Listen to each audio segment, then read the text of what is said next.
Good morning, good afternoon, wherever you guys are tuning in from. I know how it is. You guys know how it is. We are all on internet time, one world time, isn't it? Yeah. Just don't tell the MAGA Republicans. No offense, guys. Don't tell the MAGA Republicans we are all on one world time. And let's see. I'm gonna set up a poll question. The most important part is, what do you guys think? We're talking about the weaponization fund a little bit today. Um, And yeah, I just want to put myself out there a little bit and say, I am not the most well-researched and well-read person on the internet. And I don't have a regret for it either. When we talk about politics and we wonder what's been going on, did you see Trump have a meltdown? Yeah, it seems like, he seems like a Mark Wahlberg in The Gambler. He seems like kind of a movie character recently. And I feel bad for the president. I think he also deserves to have these more nuanced conversations about his policies and about what's actually in the national interest for what we're looking to accomplish. What is very clearly in the public interest, what kinds of discussions are in the public interest. And so I'm hoping to use today's brief conversation, whatever it is, about the weaponization fund. What he said was a bunch of criminals working for Biden, targeting these January 6th insurrectionists or protesters. Maybe a mix of all different kinds of people were there. He seemed to, in that NBC interview, he seemed to really want to get the interviewer out of sort of that journalistic standard. I thought she did a great job. Yeah, I thought she did a great job. And I don't think that's a behavior that's becoming of a president. If he wanted to make a point, I don't think it is sitting there basically as, an 80-year-old man yelling at, someone that's interviewing you. I didn't think it was good for him. Let me get this poll question set up too.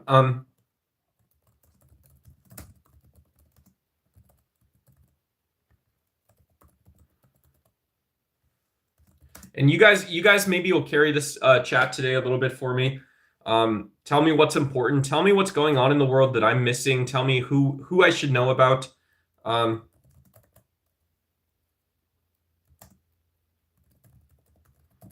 If I don't know someone,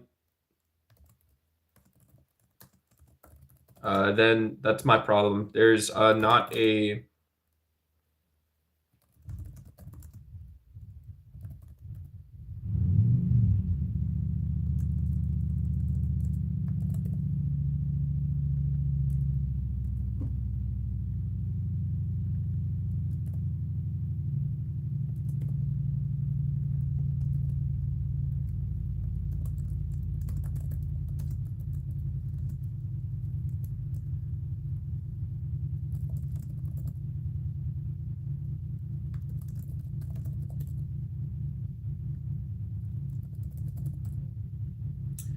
Hey, what's going on, Yusha? Am I religious? Not particularly.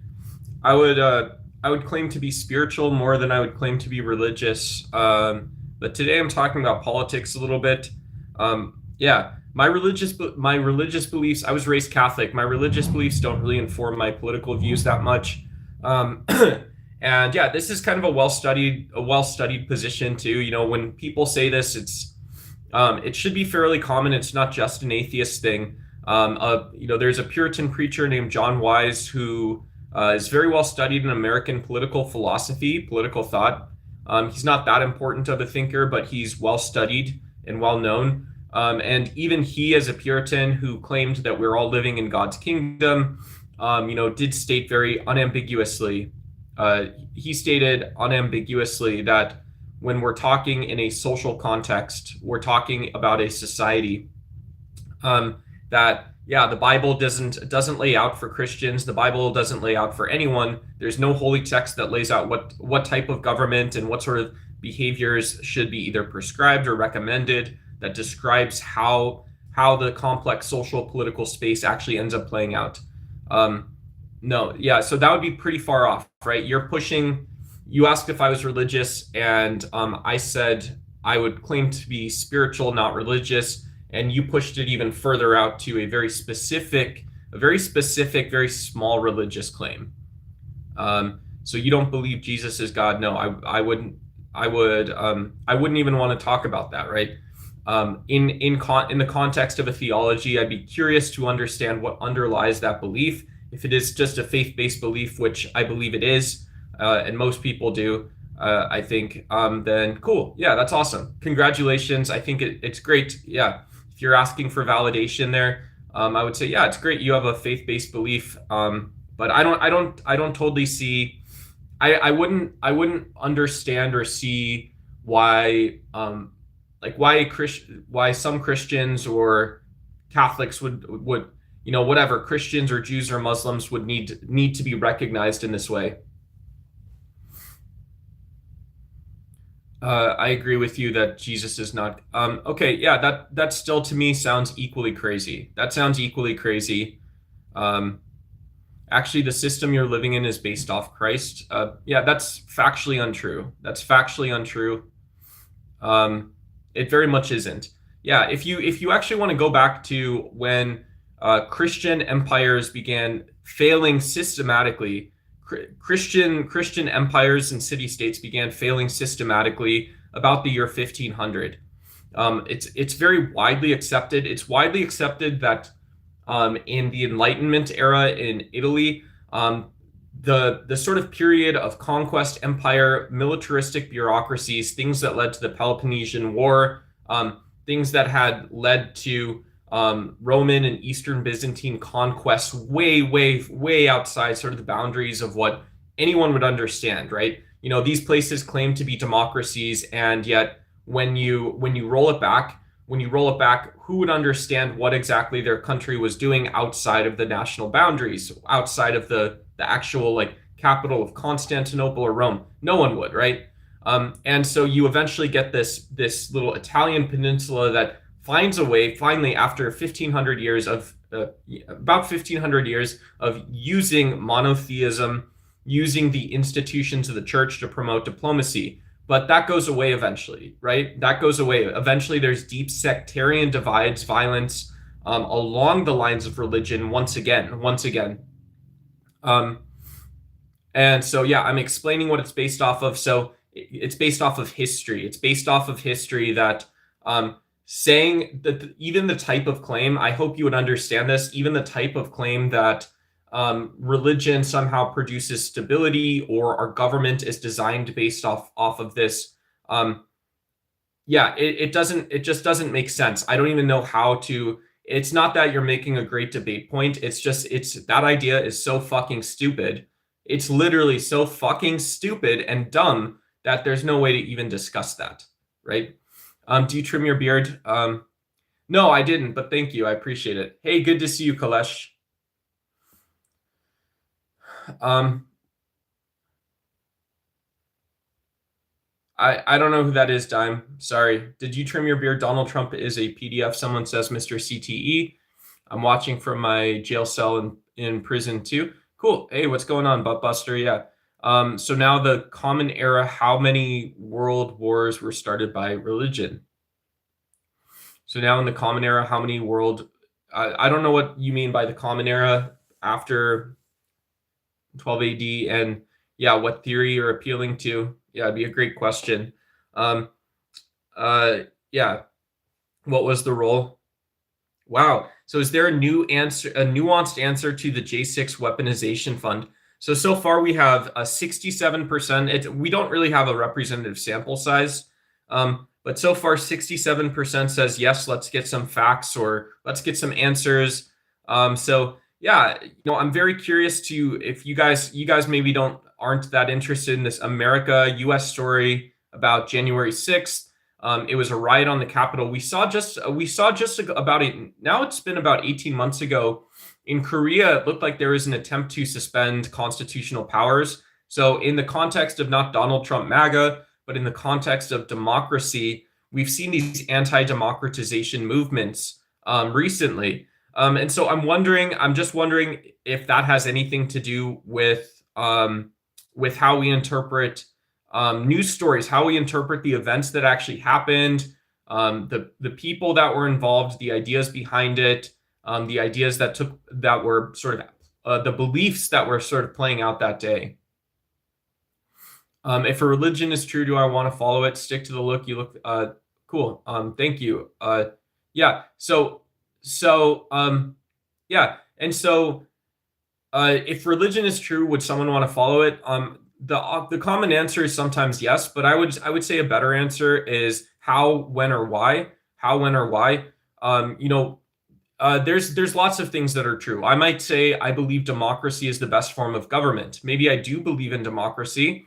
I don't think I'd be alone in that. So someone says, well, cool. Does that mean that you want to live in a democracy? And I would say, well, how do you do that? Right? How or when? If I told you democracy was the best form of government, answering how one actually lives in a democracy successfully would assume leads one down the rabbit hole of what it's like. Who are the people that are involved over a period of, say, 20 to 100 years? What do you produce? What's the worst of times, the best of times like? These are all things I would be curious about. And these questions maybe are objective in an empirical sense. Some people argue, people like Francis Fukuyama, but they barely even look that way, right? This is what someone who is maybe a liberal ideologue would grant anyone, and should. I would say that you ought, is that they're so culturally relative how you answer questions about what it is actually like to live in a democracy, that once one accepts that, yeah, I believe in liberal democracy, but you say, well, okay, what has it been like in Nigeria, the most populous country in Africa? If we say that Nigeria could be the America of Africa, the African continent, just like the United States is the U.S. of the Americas, what is it like living in a democracy? What kind of tools do you have to play with? How does like wealth play into this? Outside of this, what are like great outcomes that people in both places might look for, and what are some of the risks or downsides? Does Nigeria have to adopt more pluralism, or what are the procedural differences? That would be a massive question. Hey, what's going on, Peter Griffith? Egypt is okay. I do not approve of the UFC tournament on the South Lawn. I don't know what that means. Sometimes when I'm alone, I'll try to bite the bubble. Happy Straight History Month for all the yeah, that's kind of a weird statement. Edwin Madeira, kind of a strange statement.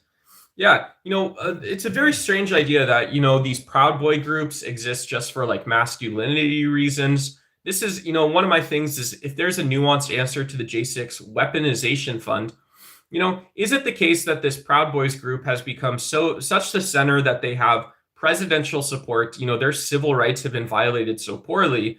It seems very strange, right? It seems very strange in that the Proud Boys appear to be a poorly educated group that shows up when federal officers are assaulted, when people get murdered. The Proud Boys are there, and so this very strange idea that, well, what does it say if we're undecided? We say, well, the Proud Boys can support young men whose only two options, your only two options are to go to prison. You've lived the life.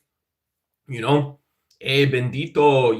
You don't understand. If you don't join this Proud Boys group, they're gonna teach you how to sell crack. You're gonna be selling drugs, Holmes. And so Enrique Tarrio, he says, I'm gonna teach you how to hustle, but I'm gonna teach you how to hustle for Jesus and the country. Hey, Uncle Tio, you're gonna meet Uncle Tio and Aunt Tia, and they're gonna teach you how to hustle for the Lord. And so these young men, their only two options are to go to prison because you have a criminal mindset. You haven't learned about the red pill. You have a criminal mindset. You haven't learned about MAGA Donald Trump. Yeah, you haven't read enough about Adolf Hitler. Do not, ignore Uncle Tio. When he gets drunk, he gets crazy. But Enrique Tarrio, his role of stewarding these young men, it's a very strange, odd position that they end up doing things that don't appear to be representing what they say they're about. They appear to show up at places like insurrections. They appear to show up in places where you're going to get into fights with protesters because you set out to do that. and they do so prepared. They do so in a sense where you came planning, you're prepared, or you were planning, depending on which side you look at it from, you were planning to get into fights. You were planning on creating controversy, creating violent controversy. And so when we take this one microcosm, right, we're not even talking about people on January 6th that were wearing Nazi imagery, that very, very proficiently and fluidly posted Nazi rhetoric online, and alongside, in a non-ironic sense, alongside stated intentions to overthrow the government, frequently calling for the death of former presidents because they weren't from their political party, one would say, well, this doesn't look like a men's rights group. This doesn't look like a red pill manosphere group. This looks like a partisan group. This looks like a group that is playing partisan politics and doing so for ideological reasons, where that ideology is white supremacy. It's white supremacy and it's nationalistic fascism. It's forms of nationalism that remove. So there's you're keeping these young men out of prison. Enrique Tarrio with the Proud Boys, who was at January 6th, and Enrique Tarrio with the Proud Boys keeping these men out of prison at January 6th is also saying, well, what we do in order to achieve this, to become virtuous and have valor and be warriors for the Lord, of course. He's saying that, well, the way you achieve this is you basically have to fight against centuries-old definitions of citizenship. You're fighting against centuries-old definitions of citizenship, irrespective of what people think. And it turns out it seems to not work. It seems to not work. Is there criminality? Right? You can equally ask if the Proud Boys is a men's rights group. Hey, thanks so much for the star, guys. I appreciate it. Yeah, you guys can smash those gifts. Super chats are super helpful for me, guys.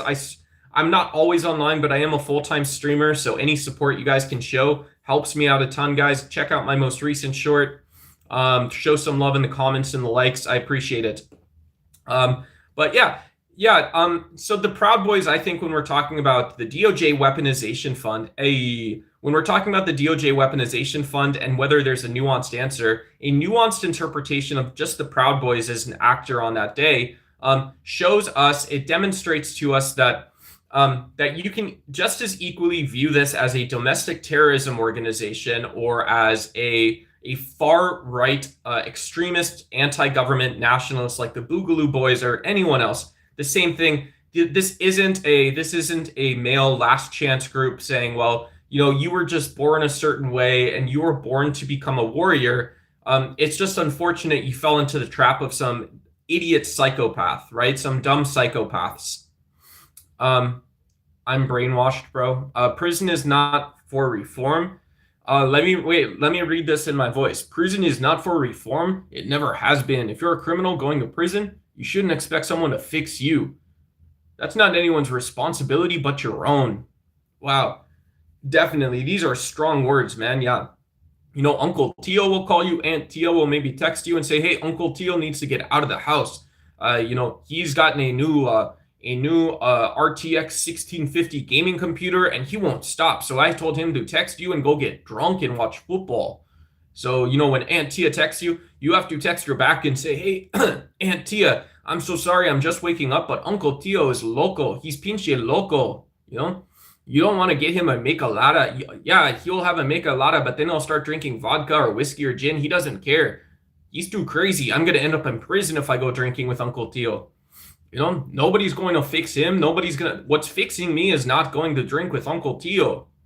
Yeah.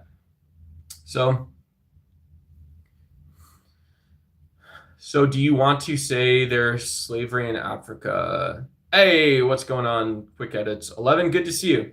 Good to see you. You don't know how much of anything. Hey, yeah, I am a rich white guy. I got coffee today. I'm wearing my rich white guy shirt. Shout out to you guys. Yeah, how are you guys doing on the poll question? Are you guys understanding the assignment or instructions? Let's get some facts. Yeah, really clarify my brain. So this is what I don't get about the internet is when there's a controversial issue, meaning controversy doesn't extend the end of the description of what happened on January 6th, right? Just saying that there's disagreement about something such as whether or not Kobe or LeBron or Michael Jordan is the best basketball player of all time, or whoever it is. Yeah, Wemby, right? Wemby and Luka, maybe, who knows? But is there a new? Dirk Nowitzki. Yeah, get these young bucks watching stuff again. Get these young bucks watching stuff again. And so, when there's a controversial issue or something, there's an important issue or something controversial. When there's something controversial or whatever, we'd say, this doesn't end the description, right? The Iran war was controversial. Here's an example. The Iran war is controversial, but when you look at the actors involved, the people involved, it's the United States military, right? It isn't even a person, it's not a he said, she said situation. So I hope you guys understand this, even if you guys didn't go to college like I did. You guys aren't, as someone mentioned, a rich white male like me who went to college and is deeply educated, I would say, relative to the average person on Earth. But yeah, so saying January 6th is controversial isn't like, well, are these good or bad people? Did they have bad intentions? Did they associate with neo-Nazis while going into this political protest? Are they neo-Nazis? When did that change, right? Did you learn that you cannot wear Nazi imagery and sort of maintain under the umbrella of MAGA Trump? Or did you change your mind about being a Nazi? In what sense have you accepted or acknowledged that publicly? You are now a politically relevant actor. Many of you from January 6th have chased internet fame or celebrity or prestige from the event that you attended. And so have you adopted the fact that you are a Nazi? What's changed? So saying that this is a controversial issue doesn't actually change the fact that there's other descriptions that are possible. If I'm forced to work for my freedom, it's clearly the counter profiting from my vulnerability instead of helping to reform me. Cool. I must be missing context. Does H-1B visa still something about H-1B visa? Donald Trump severely pulled back immigration status. It's very strange. Citizenship has never been that powerful in the United States. Citizenship has never been that important of an issue. There's a lot of history that demonstrates that citizenship, like this is an argument against nativism, against tribalism in the United States, is that, citizenship just should have been the issue. You would think that if there is a nativist or a true culture in the United States, something that built our country, we'd have seen citizenship be of utmost importance, and it very much never has been. And this is true in the 20th century. So when the exceptional question that a political scientist might ask is, well, what changed in the 21st century? What's changed at the end of the 20th and the 21st century? Why has it become the case that immigration, borders, and citizenship have come under renewed scrutiny? Is there anything substantive or in history, or do we have to look at different, more modern methods and analyses to try to understand this? And it turns out it's just that second part, right? It turns out it's literally just that second part. You can work 1 billion hours and will not get out of jail faster. Nice. The National Guard was vetted before being sent to Biden's inauguration. Fear is why they weren't called on J6. Cool. Yeah, I don't know. Yeah, I don't know what that has to do. Yeah, I think politicians have a right to share their perception of the J6 protests on both sides, right? You can share your perception of these protests because if you are that much of an idiot and you don't see what's going on, you can't capture the most basic facts and wonder again why, here's my opinion is on January 6th, why are these people just so stuck dealing with federal policies? Right? It's because they're conspiracy theories, right? You would say, well, that's where just like these Nick Shirley and Cam Higbee characters, that's where the fraud is. That's where the corruption is.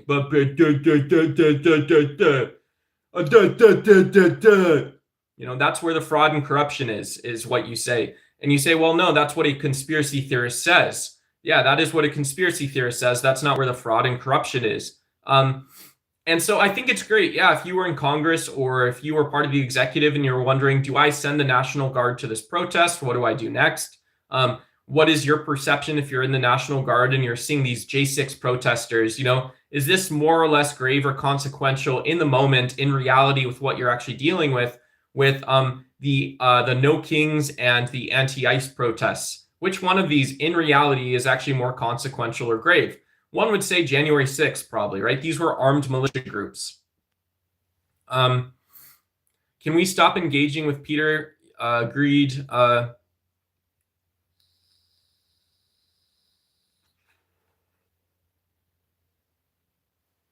Let's say there's a nuanced answer to the J6 weaponization fund. 35% say no way to pay Nazis, no government cheese for Nazis. 36% say, yee, let's go get some facts. Let's get some facts. Yeah, these lawsuits can be about lawsuits and actions from the federal government can be about eliciting truth. It can be about part of the process, and it can be about reparations for the victims of something bad that happened. So we like all these things. These tend to be non-controversial topics in a democracy. In a democracy, it's not controversial that sometimes monetary compensation for your time, as well as having the truth about what actually occurred, so as to inform leaders in government, so as to inform citizenry how inalienable rights were violated. These are things that are all really important. And so I just wonder why so many people say, well, this controversy has a clear-cut side, that January 6th protesters had a right to be there. It's not the case that the facts are clear-cut, so how can your opinion be clear-cut? Don't you see it as condescending that is the bar that we set for you, right? People like Myron Gaines and many of these other morons, your opinion extends as far as us saying, well, it isn't clear-cut because if you worked in a building and people came in, assaulted your coworkers, destroyed property, and were doing so wearing Nazi insignias, you would say, well, this isn't clear-cut at all. And someone might say, well, here's the facts outside of the issue, and this is what splits the difference, but it still isn't clear-cut, is what that person should tell you. And so when people say it is clear-cut, that for the reasons of the audience or acceptance or whatever it is, that there is a clear answer about what happened on January 6th. Yeah, one imagines both what was there and what wasn't there. Who was there and who wasn't there? Why do you love government so much? Yeah, I was a political science major, so there is no controversy. Too small or large, there's no situation with too much or too little spandex. And so, yeah. So saying that, to me, it's like critical thinking and problem solving. If the government is this large, mysterious thing, and we don't always understand what they're doing, and for most of us, we don't even understand where we see our government, right? Not the government, but our government. In a democracy, we don't see things we voted for and things we voted to continue to fund in our day-to-day lives. Yet you can't drive to the grocery store without it. It's insane. Do you know how much asphalt and concrete and regulated public utility companies you will drive by on your way to the grocery store or something? It's a lot. It's a lot of money just driving to the store.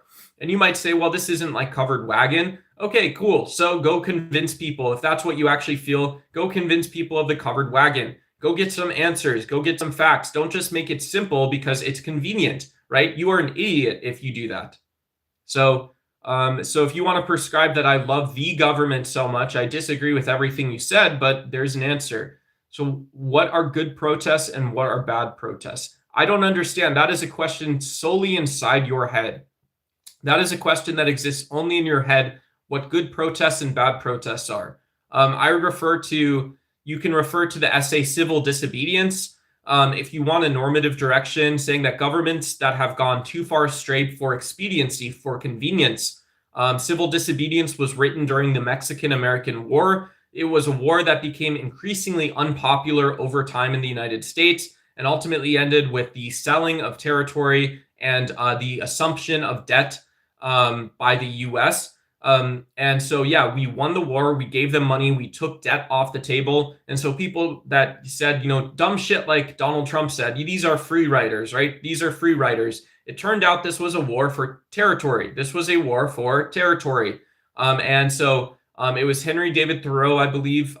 One of his peers, Ralph Waldo Emerson, has also written disestablishmentarian, anarchist, or anti-government literature. And Henry David Thoreau said, no, the problem isn't democracy in general. It is when you look at this cubby of the worst decisions, the worst of times, the worst of what you can say the government is. These are politicians that do things for convenience. To me, this sounds like Donald Trump as well.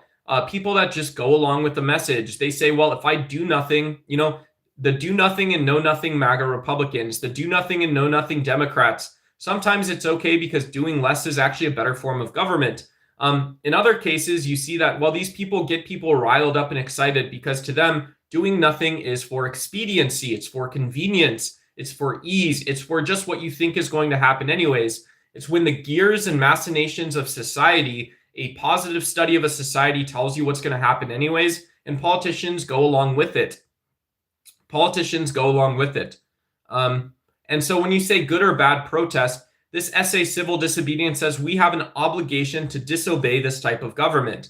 When this type of government goes so far as to define expediency as the killing of those born on foreign soil and the killing of Americans ourselves. Hey, thanks so much, Gavin. Good to see you too. Happy Sunday. Shout out, huge $5 super chat coming in. Thank you. Appreciate it. And so, yeah. So my opinion is that a good protest or a bad protest has to be defined back by civil society on one layer. And then on the other, you just can ask yourself in a common sense manner, is the government acting in expediency at the expense of life and death of others? Is it acting in expediency at the sense of a reason or reasonableness or what we can know about the future? Cases where we didn't regulate prior to the 2008 housing crisis, or there wasn't an investigation, one of the two. There is this area where the free market was absolutely, definitively not providing transparency into what loan underwriters and financial product managers and fund managers, these speculators, these were speculators speculating on things, and the government didn't provide any insight into it. And so, what was convenient or expedient in this sort of phrasing or this form of telling it was not investigating. It was not regulating. It was not being honest about what was actually happening in the mortgage market and beyond. And so, yeah, a good civil society or a good government would investigate that. One of the reasons there was maybe this, the we are the 99%, the Occupy Wall Street protest was because the government did not do anything common sense. You could have had conservatives or Democrats get in front and be honest. Either Republicans or Democrats in the US could have gotten in front of the mortgage crisis in 2008 and said, look, there's a lot of things that have gone awry, but here's one crazy thing that's popped up. You would wonder why. You would ask why these idiots are doing idiot people things. And that didn't happen. So maybe a good protest is one that even retroactively goes back and looks at wrongdoing that's been done. So I think there's a sharp difference there. If you look at the January 6th protests and we say, well, these were neo-Nazis. These were people wearing Nazi insignias with the slogan that says, work is freedom, that said Camp Auschwitz. They were throwing up anti-government militia salutes. So they had an ideology, a bias against the government. These were people who, in my opinion, did not have a good argument as to why they should be there. What were they protesting against? What would they change? I don't think it was a protest. It was an insurrection, right? Some people maybe got swept up being there for a protest, but you ended up participating in what clearly looked like an insurrection. You didn't see people with firearms and bulletproof vests next to you. Did you? You did not see that while you were standing there? If that was your little brother, imagine that was your little brother or big brother or your dad, you would be very clear and obvious. Hey, what are you doing there? What's going on? I'm seeing these pictures on the news. Is that you? Is that gunfire? Am I going to hear gunfire in the background of our call? That's what I feel like,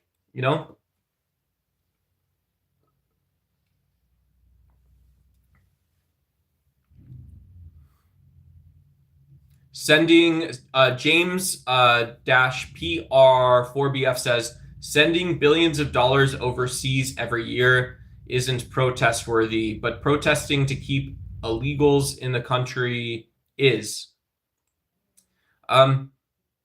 Yeah. So for when we're talking about foreign aid, I would want to clarify your own norms and values, right? So I'm picturing James on an island, and are you opposed to helping people that were born in a foreign country, or are you opposed to the government spending money? You're opposed to both, but what's the nature of that, right? Why do you oppose one or other or both? And then is protesting to keep illegals in the country is what? But protesting to keep illegals in the country is um, yeah, yeah. And then, so like, I'm curious what the nature of that is as well, right? Because, saying that, someone, you could say that this is a national security issue. Here's what I would offer and see how you respond, I guess. I'd be curious how you respond that keeping illegals in the country, one can say, well, immigration, citizenship, and work status has never risen to this level of national security. It never has. It's a very new phenomenon. It's a very dumb phenomenon. It's expensive. It's regressive, and it supports the wrong sense of civic values, civic leadership. There's no one who's civic minded that says deport them all. And so, I would challenge you and say that, yeah, we can see both issues maybe in some light. You can formulate why it's the case that what you're talking about is only nationalism or imperialist style or Nazi style politics, or it's the case that, well, there's other ways to recognize this issue, and people do so. People do so with nuance. People, you can point to different levers in society where we are representing these issues in different places. Something I don't totally understand. Let's see. Yeah, but James, let me know. I'm looking for your message. If you want to clap back, say something back.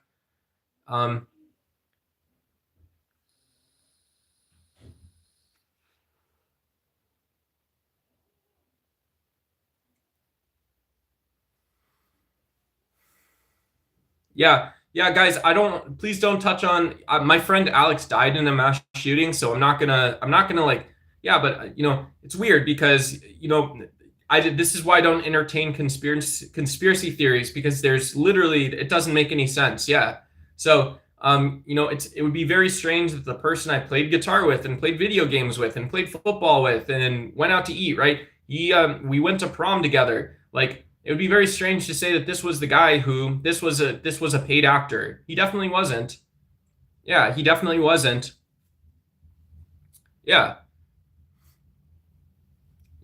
That's what you get for moving to Colorado, I guess. Yeah, in the United States, with the Second Amendment, that's what you get for moving to Colorado is you get shot in the head.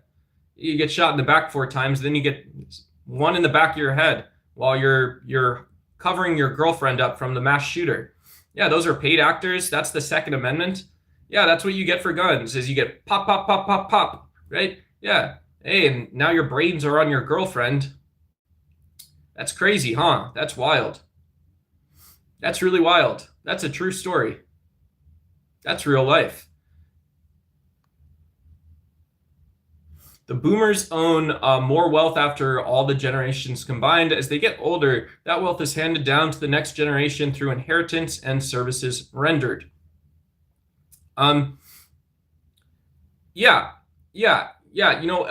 Wealth creation's talked about in the modern context. It's a new phenomenon when you talk about John Locke. This is why John Rawls's distributed philosophy is maybe popular today. And we would say that Robert Nozick's philosophy, where you're talking about the ability to make contracts, you're talking about maybe the complexity of reality, the complexity of real metaphysics that collective decision making, even electoral systems, don't solve for. In Anarchy, State, and Utopia, he took this position, which is could be considered actual in some sense, but it could also be can be taken and granted, and you can do really good credit taking it as a utopian, a theoretical framework.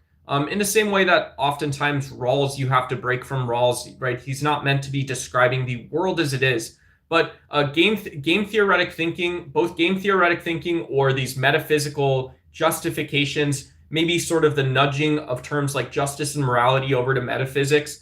This is maybe more like, I would say, is a not when with Nozick, you almost have to assume a person is this type of like metaphysical actor. They're making these complex decisions, and there's a reason. There's not just practical reasons why governments seem to be complained about by Henry David Thoreau, many others, many others. But it's also, John Wise talked about the great problems that the crown and other oligarchic and royalty-oriented systems would be facing. And he pointed to these scenarios like a utility monster, sort of demonstrating that even clear-cut moral thinking and clear-cut moral systems maybe ironically do or do not totally have a direct connection into kind of the political circumstance we're pointing at.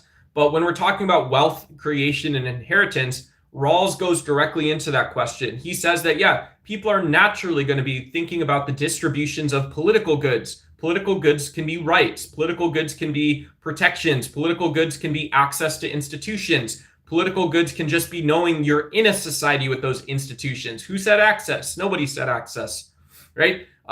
John Rawls does ultimately talk about the ability to work and create economic products and generate wealth.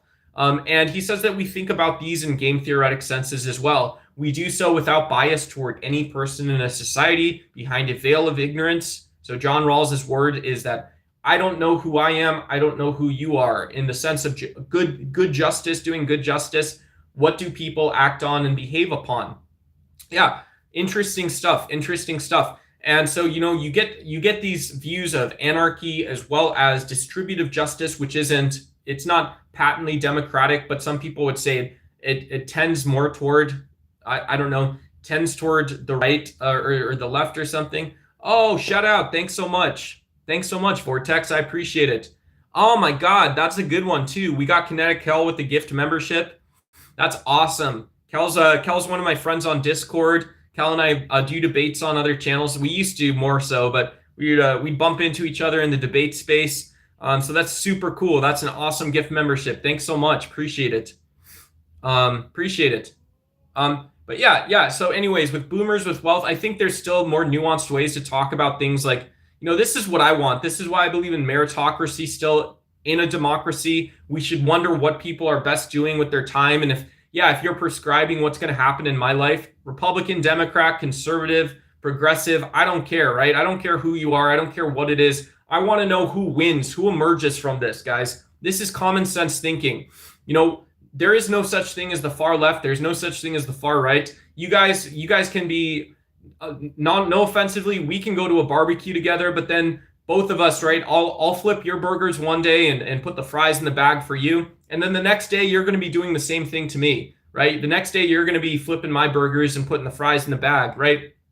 And so, when we just look at the sort of center core of conservative, progressive, we're talking about doing our civic duty and things like this, being civic minded, showing civic leadership skills. I think we should have people that have a deeper understanding, a deeper recognition of what things are, and they have a way to turn that into philosophy and consider others' opinions more deeply. So I'm going to scroll down a little bit. Hello, Googling definitions of insurrection. All that matters is if you're up or down.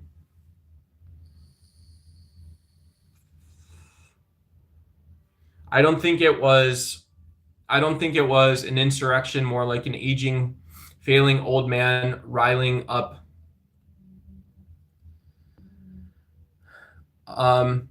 idiots into a violent protest.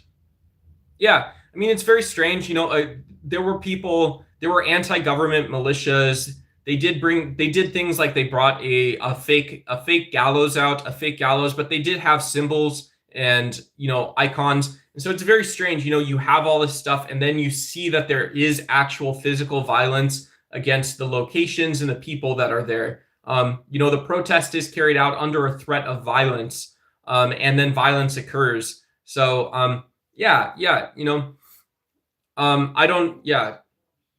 insurrection is an organized violent uprising.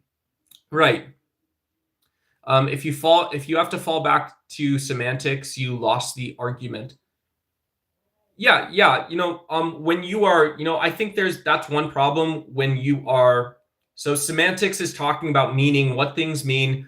Usually, it shouldn't be in a good faith debate because you want these big bites, you want these big topics. You're usually not debating meaning the entire time. In a real debate, the one of the problems which like people should accuse Piers Morgan of doing this. People should accuse some of the big debate platforms of not moderating away from this. And it's amazing having platforms, spaces for everyone is a really cool thing. But yeah, most people on the internet don't want to hear the same argument over and over again, right? This isn't a fair thing to do. It's not fun. It's not fun or fair to do the same debate, the same argument over and over again. So instead of debating meaning when we're talking about how these big chunks relate to each other, what sorts of big chunks are acceptable, it's a little bit about a meritocracy. It's a little bit about who actually has the research background, who has the theoretical or practical underpinnings to put these pieces together. We should be a little annoyed. You should be able to get a little bit angry at the person you're debating, but none of this should be seen as a personal attack. When it's the case that people are closed-minded and their worldview is creating the same sort of, just at the waistband, these grinding forces, it's into the chicken grinder, right? It's into the furnace. These sorts of debates are less fruitful. When were the first people to break into the Capitol? Who were the first people to break into the Capitol? I don't know. I don't know, right? I don't know who that would be, right? Yeah. Yeah. To me, to me, that would be like in my worldview, that would be like a question for investigators: is who actually broke into the Capitol? When was the first time it was recognized that violence was happening? What did these people know? Who were they associated with? How did they get there? What did they say before the protests? Once you do have illegality happening, you open that door. You open the door to all of these questions, right? You open the door to the feds or to investigators. And so this is just, to me, the small world of these protesters, right? This isn't a totality. I think in a political sense, we should still be more prone to saying, well, maybe we grant, right? The question is, what's the nuanced answer to J6? We can say, well, between giving these people $1.8 billion and saying, well, you're condemned to never work in the United States ever again, there is a way to look at the issue and say, well, investigators maybe should have, in hindsight, gone a lot further. They should have gone a lot further and wondered, once illegality occurred in what was this anti-government protest, we should have wondered if there was an intention to start a violent way to stop these protests, or a goal, like even some distant delusional goal. Let's give these guys the credit, actually. We should have given them the credit that if you wanted to overthrow Biden and overthrow the presidency, we should have seen that was happening. Duck follows the rules. Yeah, let's duck followers. Yeah, hell yeah. Good to see you, Mike's dad. Literally videos of military members directing people to break barriers. Yeah, they're not military members. Not right. These are militia, like anti-government militias. If you go back and look at the pictures, the people screaming, wearing bulletproof vests, next to people with Nazi insignias, next to actual white separatists, white nationalists, people that this is common conversation for them. These were members of the protest. So when you go back and wonder what the investigative burden or the investigative outcome or goal should have been looking at, I do think there's a valid position that, well, investigators in the first place should wonder how many of these people wished to overthrow the government and knew that violence was occurring while they were at these protests and participated in it, were alongside this. Your brain is as crooked as the beard. And, one of the weird things is it's not illegal to be a Nazi. It's not illegal to be a white separatist or a white nationalist in the United States. You guys know your constitutional rights. You guys know you can even elect a white nationalist or a Nazi in the United States. However, this isn't being invoked by, at least me, when I'm talking about a nuanced answer to the J6 weaponization fund. You can ask outsider people who literally basically who geared up to go fight people. These are violent dudes, right? These are really violent violent incels or something like that. Outside of this, you can just say, well, hey, none of that's illegal. But the fact is that if you sprinkle in messages about overthrowing the government, that is still just exactly what it is. If that's how you conducted yourself, that's what you wanted, that is exactly what that is. Your brain is as cooked as your beard and mouth movements. Okay, cool. That's a really mean thing to say. But yeah, now you're part of the conversation. Definist fallacy or redefinition fallacy is interesting when you redefine semantics before having the conversation or forcing categorization that just so happens to fit your narrative. Cool. Yeah.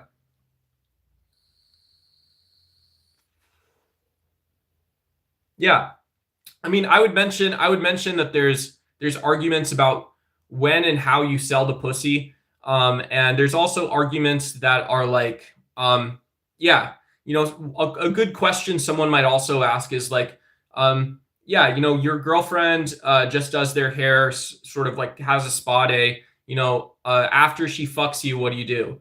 Right? These are also like semantical style arguments that I would leave out there. Just to mention those ones as well. We broke God's laws, but Jesus Christ paid our fine. What? That I have no idea what that means, Michael Knight. Vaping equals destroying the temple of God. Yeah, I mean, if you never took care of the temple of God in the first place, I would just imagine you believe in the Talmud and you believe in. I learned this yesterday. Did you guys know Jesus directed schizophrenic, crazy people? Like, yeah, there were these people that were minding their own business. There are these people that were just minding their own business at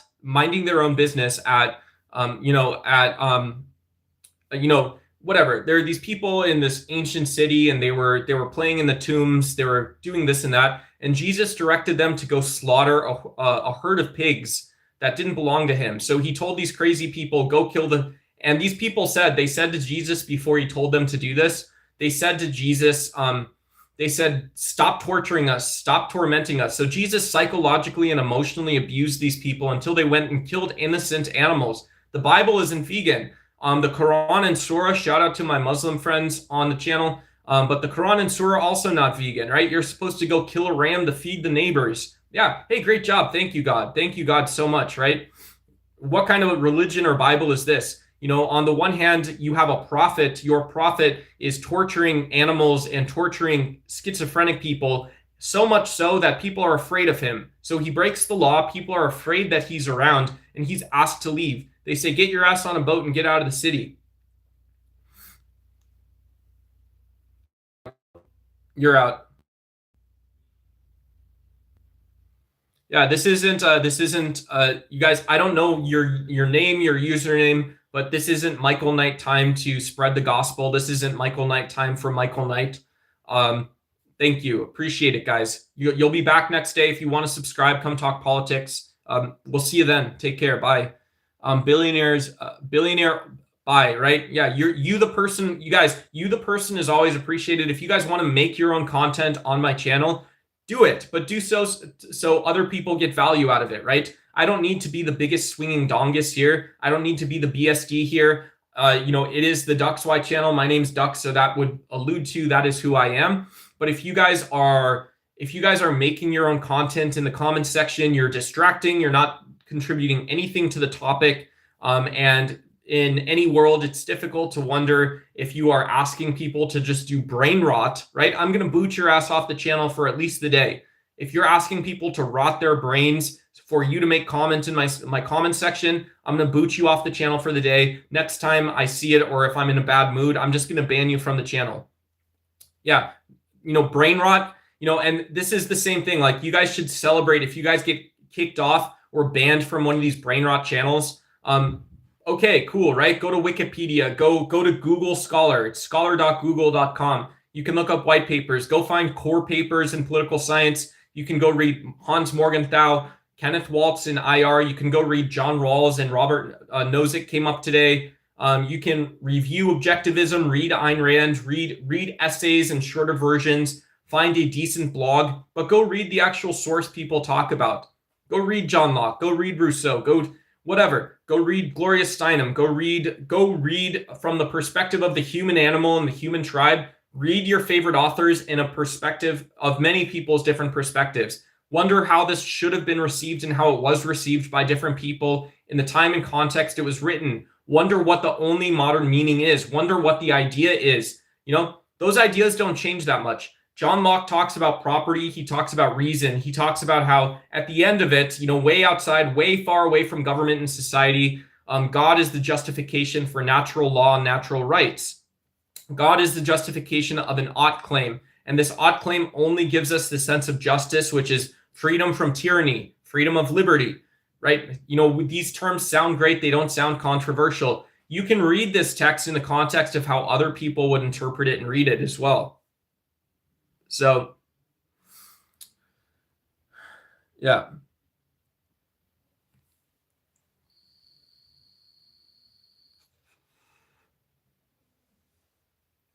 They didn't just bribe, they bribe, blackmail, and threaten. I don't know what you're talking about.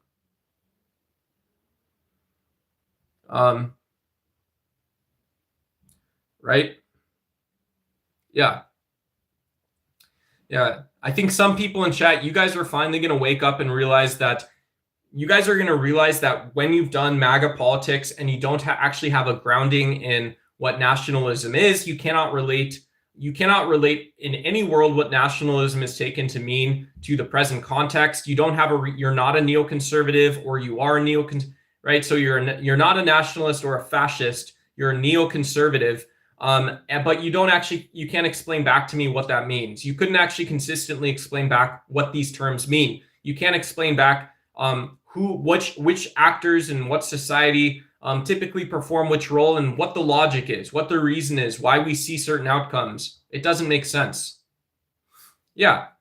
Read a book, guys. Do a little critical thinking. It doesn't have to be that grave or consequential. Yeah, I'm telling you guys. Go hang out with your buddies Blaine, Zane, and Zachariah. And my opinion to you guys is, leave your wife at home. Don't introduce her to these guys. But you guys can think in terms of political thought. You guys can think in terms of, this is what I dropped off of. Yeah, John Locke's ideas about rights, indelible rights, protection and freedom from tyranny of the majority, these practical problems. These are practical problems. They don't need to even exist if the Constitution is right? This idea doesn't change. And so you can approach this with either a critical perspective, if you like that, or you can approach this with a philosophical or academic, scholastic, and evidence-based perspective, right? Why is this something that comes up? Legitimacy and freedom from, being dominated, being enslaved by the masses is something that Rousseau talks about. It's something Hobbes doesn't deal with as much. It's something that John Locke deals with. Why is this the case? It doesn't make any sense. It doesn't make sense.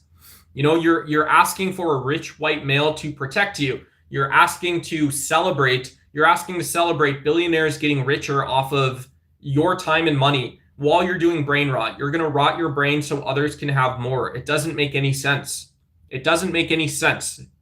Right? It's a very dumb description. It's like a painting or a video. Why would I, if I think of Jesus as just like any other man, and someone who is also such a cuck that he allowed others to interpret his life for him afterwards, Jesus was a violent, gaslighting sociopath going around threatening people. So why would I care that he wasn't a vegan, right? I don't care that a individual is not a vegan. And so if that's your debate point for me or something, I don't understand what that has to do with me. I don't understand what that, right? To me, that is, you guys can elevate that conversation a bit. You guys can elevate that one. Ron Paul was our last hope, LOL, would have dismantled the Federal Reserve. Yeah, and PBS Frontline, guys, for you guys that hate, you guys hate the Fed, but you also hate government spending on media, on independent media, independent media that appears to be in the national interest. It appears to be of what the public transparently needs to see. The Frontline just published an interview with the Minnesota Fed chairman. You guys can go back and watch why was it the case that George Bush never once told Americans what was going on in this war? Why was it the case that there was such surface level reporting on debathification, on starvation campaigns and famine in the Iraq and Afghanistan wars? Why was it the case that no one actually counted on their fingers, their knuckles, their pinkies, their hands, their forearms? No one actually counted on all their fingers and toes, the billions and trillions of dollars we were in actuality spending on this war while we're killing 1 million innocent people. It wasn't. It was PBS doing this, but PBS also just published an interview with the Minnesota Fed chairman saying, we've been asking for independence. We've been asking to, whatever you want to say it is, right? Get technocracy out, get politics out of the Federal Reserve. We tell you, you give us the data. We tell you what those, it's not wise guys. It's not us. We told you, are you dumb? You thick idiot? Are you an idiot? It's not us telling you this. It is us telling you what the data says about what's going on in the United States. And so I agree, right? But you don't need Ron Paul. This is what I don't get is we don't need libertarians. And, we probably have more in common than some of the folks in chat, but because you actually know of somebody who has a recognizable, acknowledgeable position. They're not just governing based on their feelings, but you can have Democrats and Republicans saying we don't need to do the Fed's job for them. Why is it the case that economic problems get so bad they go up to the Federal Reserve? We might differ I don't believe there's a description that includes our overabundance of reliance on oil, our overabundance of reliance on military spending. These are giant buckets. We're talking about trillions to multiple trillions of dollars a year just as what it is. These are direct expenses. Indirectly, we're talking about tens of trillions of dollars every year, right? We're talking about, can you imagine? Here's another example. Your son opens a lemonade stand, right? God, thank you so much. Thank you so much. I appreciate it. Thank you. We got a giant red super chat coming in. Thank you. I don't actually, I see Allah. So alhamdulillah. And thank you so much. I appreciate it. Very, very kind. Thank you. Thank you. Thank you. And so, yeah. And so that's awesome. That's very, very generous. Thank you.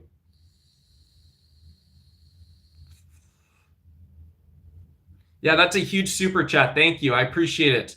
And yeah, so thank you. If anyone is, I don't know if this is Turkish or sorry, but yeah, thank you so much again. And but yeah, if we're talking about, if somebody can translate that, can someone translate this and throw it in chat too, if you guys don't mind?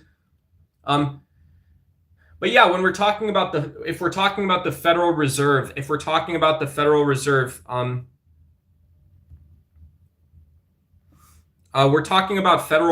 something like this, and so we're talking about the independence of the Fed. I don't know if you're saying that the Fed is also dealing with these other problems that are leaning into the United States, and you're wondering what the political positions are toward these things. It's environmentalism, right? Environmentalism is one. Veganism is one. Actual liberal democracy that respects those values toward people in other places, is non-imperialistic, isn't interventionist, doesn't make excuses for nationalists and Nazis. These are all things that the United States does to support other people. Yeah. Yeah.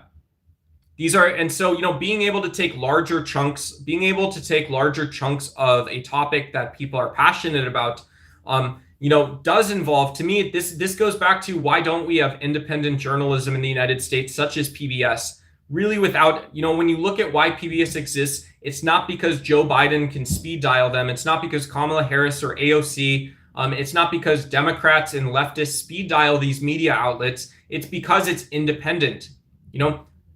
Does this happen? No, there's no world where that actually happens. So what actually does happen is you can have independent journalism without respect to advertisers. People can look at just what's actually going on the policy and budgetary level of the United States. You can wonder what issues and values people wish were represented, the ones you can feel, the ones that you cannot ignore any longer. And you would think that, hey, thank you so much, Mr. MLK. Appreciate it. Appreciate it. That's too much spam. Thank you. I'm just gonna, if you want to hang out and talk politics, or bring up religion in a different way, I appreciate it. I'm just gonna give you a quick 60-second timeout there. I'm a carnivore, but I agree with a lot of your morals. Cool. Yeah. Yeah. Yeah, I'm not advocating one diet over the other. I think there's vegans that would grant that, there are some vegans who take a deontological approach. Deontology means that there is, same below as it is above, right? This is another way of saying it. This is what my old fake Navy SEAL, Master Sergeant told me. Same below, same above as it is below, same below as it is above. Meaning that there's always this sense of harmony about moral decisions. This is kind of what deontology is like. It's saying that there are real moral principles and precepts that govern the world, and that we can reach these, right? Our phenomenal experience, our experience of reality can be thought about logically and rationally. And so there are vegans who would take a position that, no, Chance, you and I would never have anything in common from a moral perspective regarding diet and eating meat. That no, it's absolutely wrong to eat other mammals. It's absolutely wrong to eat fish. It's absolutely wrong to eat other living, moving creatures with brains and nervous systems like us, because those are moral beings. And so because of that, you can clearly see why there's a difference there.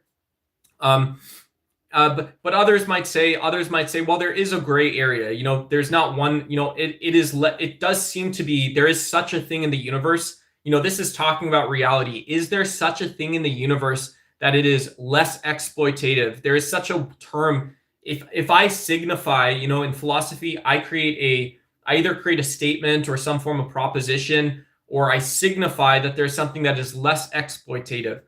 Some people would say, well, yeah, there's carnivore diets that do eat free range or grass fed or like these happy cows. And so this is a form of a diet that is less exploitative because it's on local farms, right? You're not shipping Bessie. It sounds really odd that Bessie has to travel 8,000 miles, right? She came from a Monsanto genetic laboratory. She ate a bunch of bullshit her entire life. And then after Bessie's done on this journey, she shipped another 2,000 miles to get her head cut off and then to get butchered up, freeze packed, and shipped off to Kroger, right? Some people would say, well, that is the most form of exploitation you can have as a carnivore. Other people would say, well, there is such a thing as less. And other people would say, well, no, if you wonder why those things both seem wrong, it's because it's deontologically wrong in the first place, right? Why do you just always have, if it's not Bessie getting shipped 2,000 miles after being fed robot moron, alien chicken giblet, wheat germ bullshit or something, after this, the next thing that occurs or happens is it becomes, after this, it's something else, right? It's, they want to freeze dry chickens while they're alive, or they're throwing out baby chickens in the grinder. A deontologist would say, well, it's because it's the same above as it is below. If you're not treating animals with moral respect as a carnivore, you're still endorsing that it's morally gray, but you're operating in a system that it's preceptually wrong. There's some reason why it's always wrong. And that doesn't exhaust it. I don't think that exhausts moral positions, but it's kind of how I see it. Yeah, it's kind of how I see it. Any third party or independent voters just wasted votes. We are a two-party system.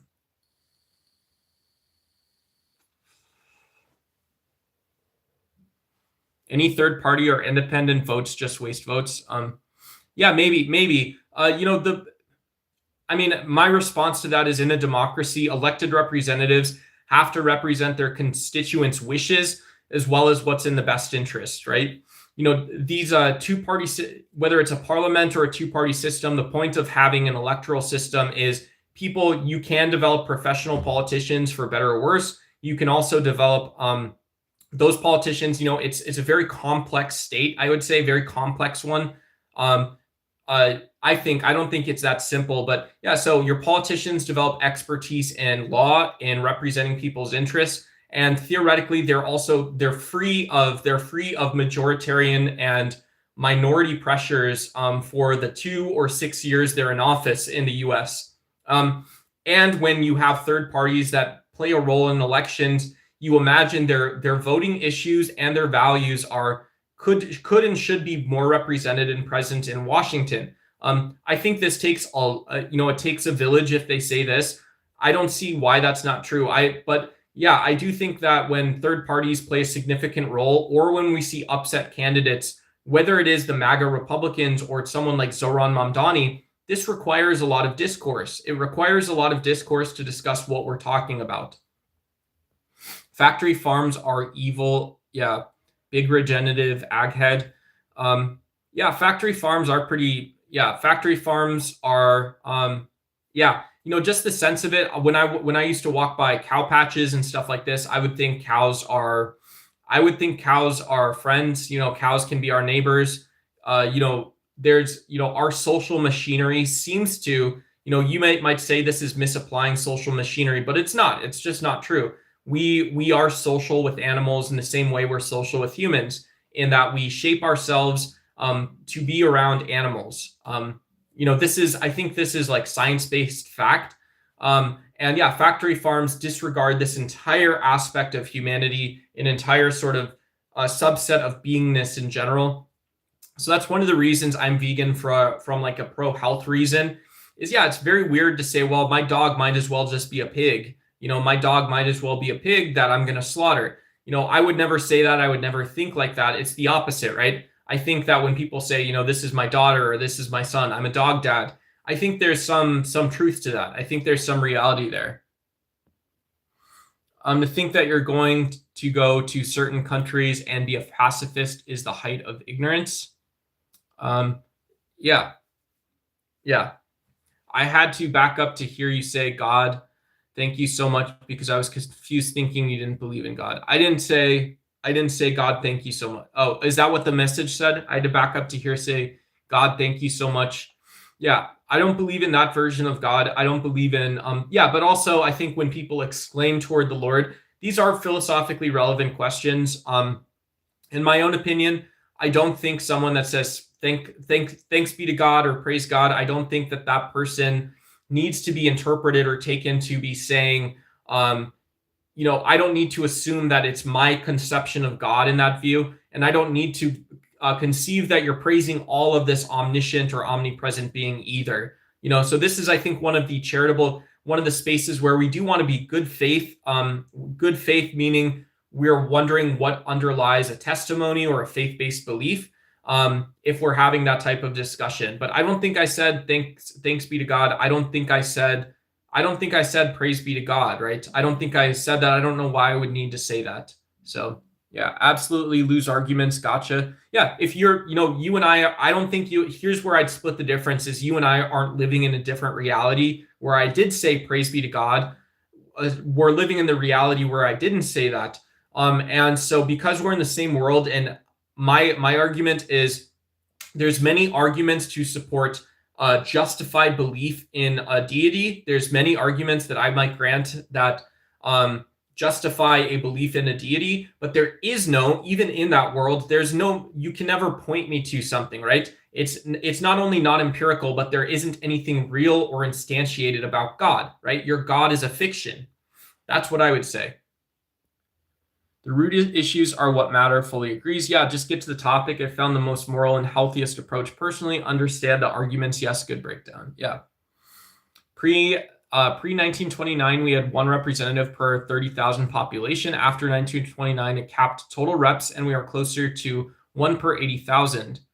More representative or less. Yeah, I would point out that people can participate in civil society more so now with the internet. There's passive ways. There's something called checkbook activism, right? It's not supporting your favorite creators like me, but it is supporting nonprofits, right? It's supporting professional lobby groups. It's supporting NGOs. And so saying that are the political goods we produce, such as economic rights, political products that we produce, such as our ability to voice ourselves in a democracy, free speech, free assembly, having corporate legal structures, it sounds very silly and removing the context of what you're doing and who you're helping, right? But saying that, well, these corporate legal structures can be about citizenship. Okay, cool. But yeah, in 2026, I think versus I would need to, it sounds like you are more educated than I am, but just from my own perspective, always, my perspective on what we're talking about. I do think that removing bias shows that the internet can be a liberalizing or democratizing force. It can be about citizenship as well, but the internet can also be about cosmopolitan ideals, right? It can be about cosmopolitan or apolitical values, and this itself is making use of political goods. You know, a lot of people would wonder with the Russian-Ukrainian war, Gaza, Palestine. We're seeing other regional wars. We're seeing very slow or frozen development of environmental norms, law in the world. There's no neo-Hobbesian system that we live in, which sucks. It sucks a lot. And there's no recognition of other beingness, even sometimes outside of our own country, which sucks a lot too.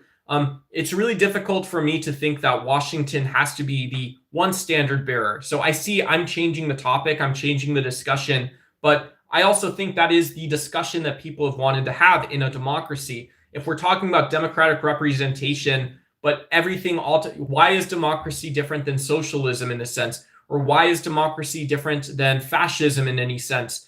We should see that there's a clear difference, that there's different stopping points, I think, in true representative democracy to fascism or centrally planned socialist collectivist governments, even ones that appreciate individuality. You still have different stopping points. But yeah, I think in 2026, it has nothing to do with representation. It has to do with how you can use your resources on the internet. You could never grow the variety and amount of plants you need to survive by yourself.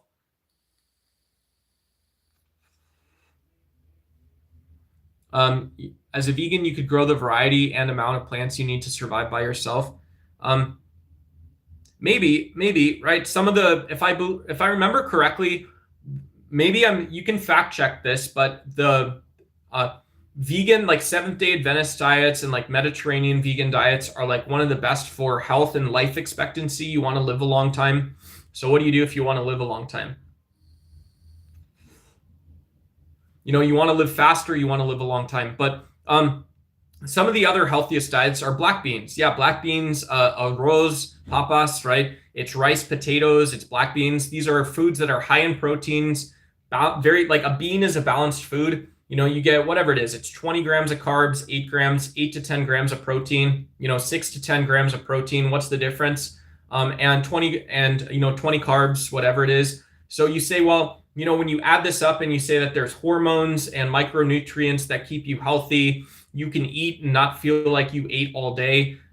These are also very healthy diets that I believe correlate with both wellness as well as life expectancy. If I remember correctly, I could be wrong. You guys, I'm restarting my laptop down here. So if I miss any comments, let me know. I'm sorry for that. I apologize. I'm deeply sorry for that. I'm sorry for that. All votes waste votes. It's just consent. The anti-Masonic Party lasted 2 years. It was the first, third, and only actual party. Hey, what's going on, Hero Gaming? Good to see you. We got Hero Gaming in the chat. We're doing a quick hardware reset on the Chromebook so I can get the stream pulled back up. I don't know why. If any of you guys are computer experts, I think it's a hardware or a driver problem. I got to check. My internet just after like 2 hours online on my Chromebook just goes out. And yeah, it has a built-in high-speed Wi-Fi detector. It's like I got this thing on a budget. I got it for $80 open box at Best Buy. I love Best Buy. I love it.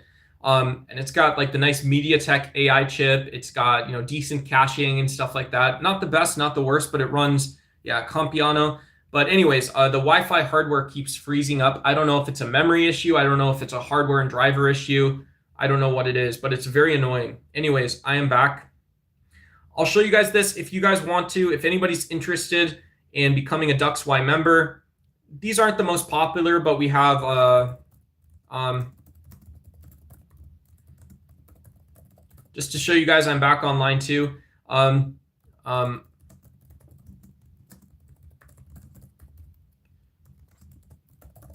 if you guys want to gift memberships or become a member yourself, you guys can help me pick out the next emojis. I'd maybe like to get some emotes or some like simple hearts or something like that, but I don't know.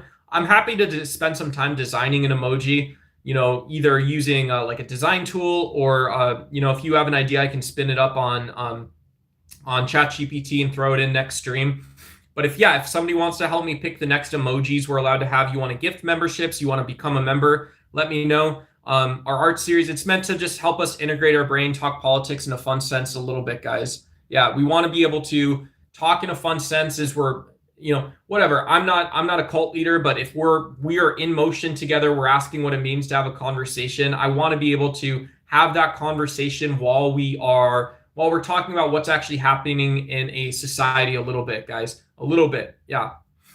So let me know if you guys want to do that. And yeah, my name is Nathan Erduck, and I'm still just doing comments. So yeah, I only care about representation in Washington because from my frame of reference, I don't see the US as a decentralized entity anymore since the implementation of the petrodollar network top down.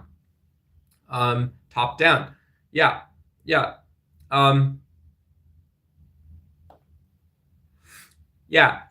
With decentralization, this graph thinking, it's interesting, right? This is very new thinking. It's less common in the United States to see this represented in Washington. One of the reasons is because decentralization ends up talking about things like recursion, right? Do you end up seeing the same patterns repeating itself? And this is weird because it intuits is correct. It intuits that when you're talking about petrodollar networks, or you're talking about the trade, you're talking about something that captures the sort of impotence of finance in describing how oil pricing works, and how policy is written. But it's also weird because that's not, recursion is a made up thing. Recursion doesn't exist. There's no scientific theory that describes recursion, right? Recursion would be a very happenstance heuristic we use to describe patterns we see repeating themselves.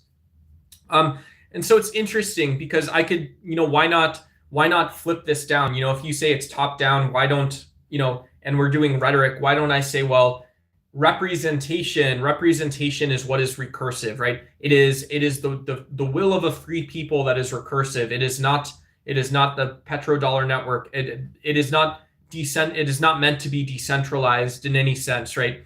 The fact that things got out of pocket and out of control, and this sort of, I don't know. Koki Romano. Hey, I loved what was that? That was an old Chris Kattan character, Corky Romano. Yeah, that was really funny stuff. I love that, Daisies. I loved Corky Romano back in the day. The good SNL days. The whole world is nearly centralized. You need some centralization for large projects. Hey, what up, Computer Fizz? Good to see you. Happy Sunday, everyone. Happy Sunday to you. Consent of the governed freely given to maintain comfort. Yeah, absolutely. Liberalism being whatever you want, whenever you want it. Yeah. You've got one guy, this is the irony of democracy. And I am a huge Democrat, right? I love democracy. I love liberalism. But, the irony is, there's, the guy you vote for on a Monday, he's like, I'm such an idiot. He's, the guy you vote for says on Monday, I don't know what I'm talking about. I literally don't know anything. I'm a moron. I don't know. I'd vote for Donald Trump, right? You're talking to Zoran Mamdani, and, he himself says, yeah, maybe this guy, right? You just give me the right problem and I'll say, I don't know what I'm doing or something, whatever. But then Tuesday comes by and he gets elected, and people actually have to start knowing things all of a sudden, right? And so you're an idiot and you're saying, I'm done with the idiots. I'm going to vote for a non-idiot. And then you elect a guy who said he was an idiot because he said that. And then you elect him back in because he goes, I don't know. Well, now I know, right? Now I know. Now we know. Yeah. Night at the Roxbury. That was a funny movie. That was one of the first clippable movies before the internet. Night at the Roxbury was one of the first memed movies on the internet too. People, there was, I think when the first early internet came out, it demonstrated there was a demand for more of Hollywood, but more of Hollywood in a very silly sense, very silly sense. It's very crazy. It's wild. It's stupid stuff. I think politics really took a nosedive after Citizens United. Introducing unlimited dollars into a system designed to serve the average Joe ultimately eliminated the will of the people. Um, yeah, yeah, absolutely. Having corporate entities act as political people, it's very sketchy. It's very sketchy. I think it's also very defeatist. This is where I would start this. My conservative values coming out a little bit. Is I would mention that, yeah, if you're a corporate and you need to lobby in order to get ahead in terms of cash flow, that's literally all you're talking about is cash flow. When has the government stopped you from innovating? When has the government been so involved in your business that you weren't able to do the right things? Right? This hasn't been a problem for the first trillion-dollar companies. It hasn't been a problem for anyone. And yet we can look and say, well, Tesla and SpaceX are probably two of the most regulated companies. Google is probably one of the most regulated companies. They are facing not just domestic constraints, but in reality, geopolitical ones as well. They are subject to every single macroeconomic risk.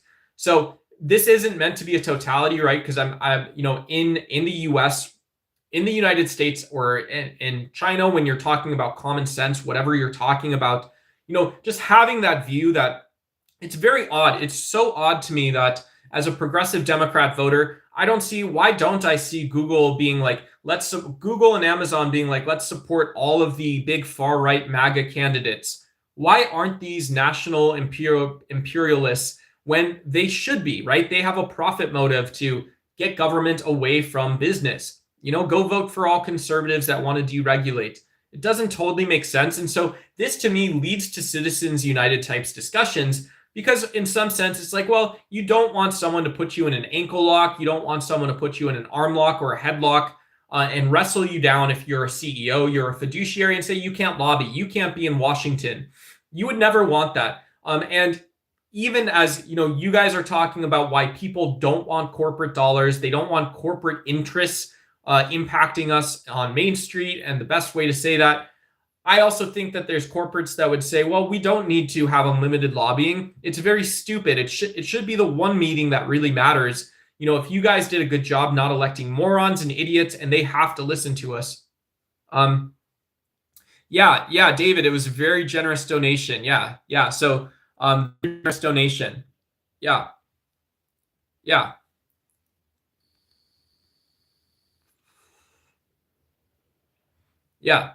Very generous donation. The labor was when they allowed common people to vote. It wasn't on accident.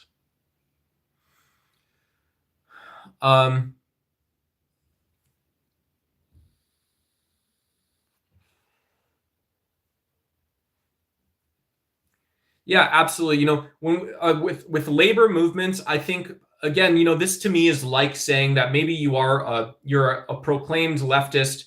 You identify on the left or identify as a collectivist, and you can still see that highly regulated companies interfere with politics, yes, but they do so in a sort of different space. I would say that another one of these that a conservative may ask you to represent or to see, just to understand whether you want to use it or you don't. But another one of these hard fought ones is that, yeah, the labor movement took something that was factional and specific. There is no great reason on the onset. There's no great reason from the onset why it would be the case that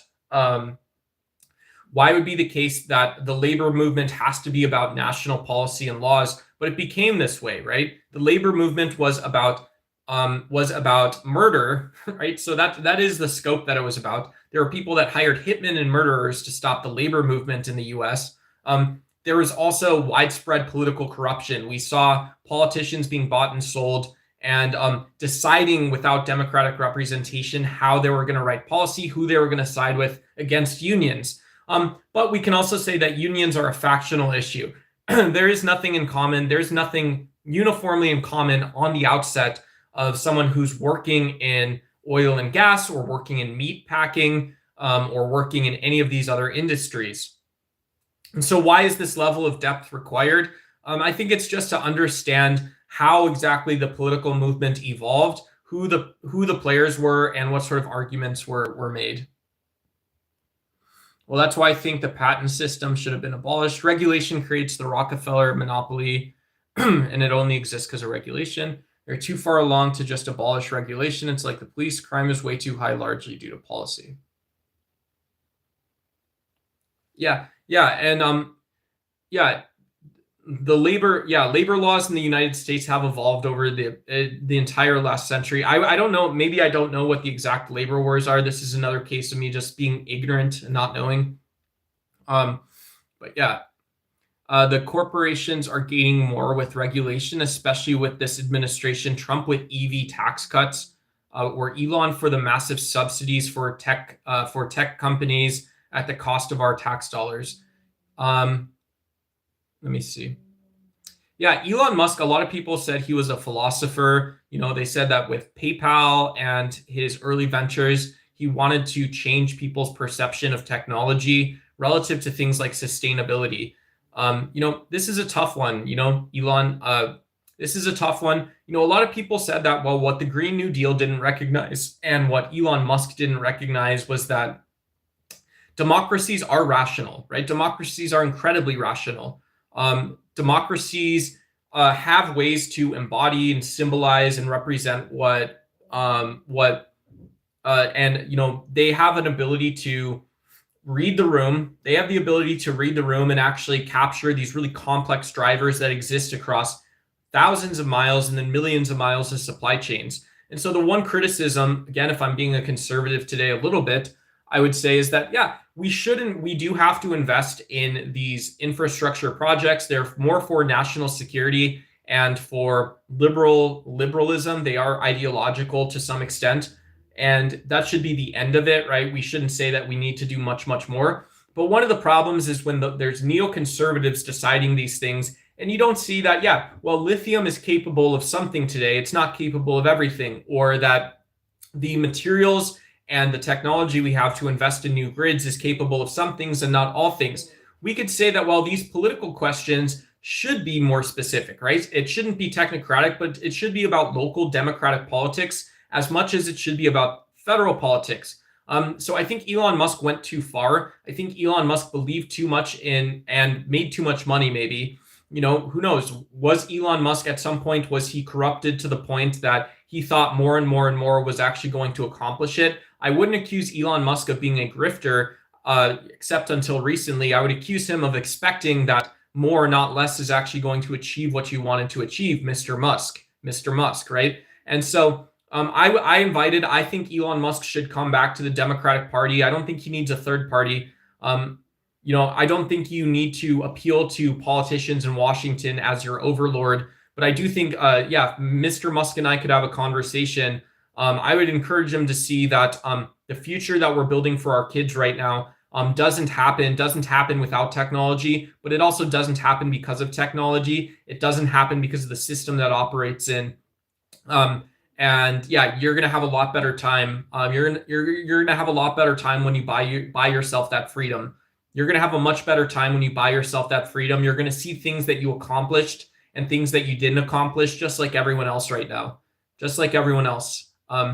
It's not that complicated. The rich created unions to appease the gorillas. Yeah, that's cool. That's cool. Yeah. Yeah, I don't know why, if you're Elon Musk and you see Jack Dorsey, you see this asshole you bought Square from, no offense, right? But if you saw Jack Dorsey, you bought Twitter from this guy, you renamed it X, and he's making AI companies. I don't know why Elon Musk, someone as ambitious as him, doesn't see SpaceX.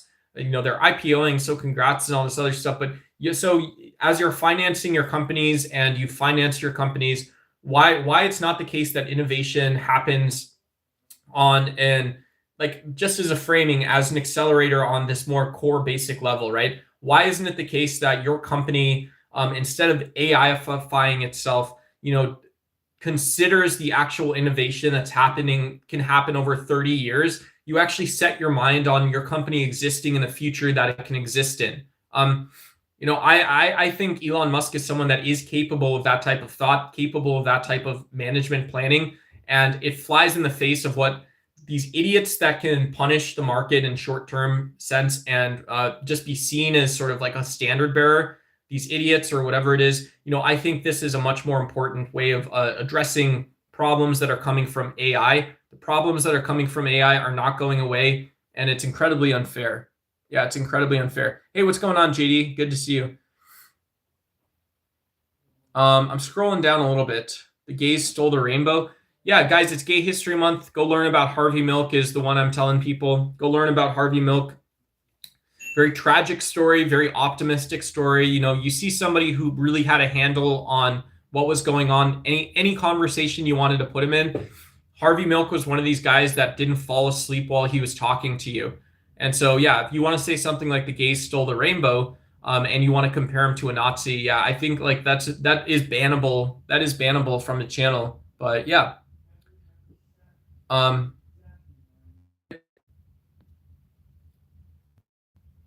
we'll do the day. If you need a reset or something like this, go figure out what's going on in the world, right? Zettel bro, go figure out what's going on in the world. Go update your news feed.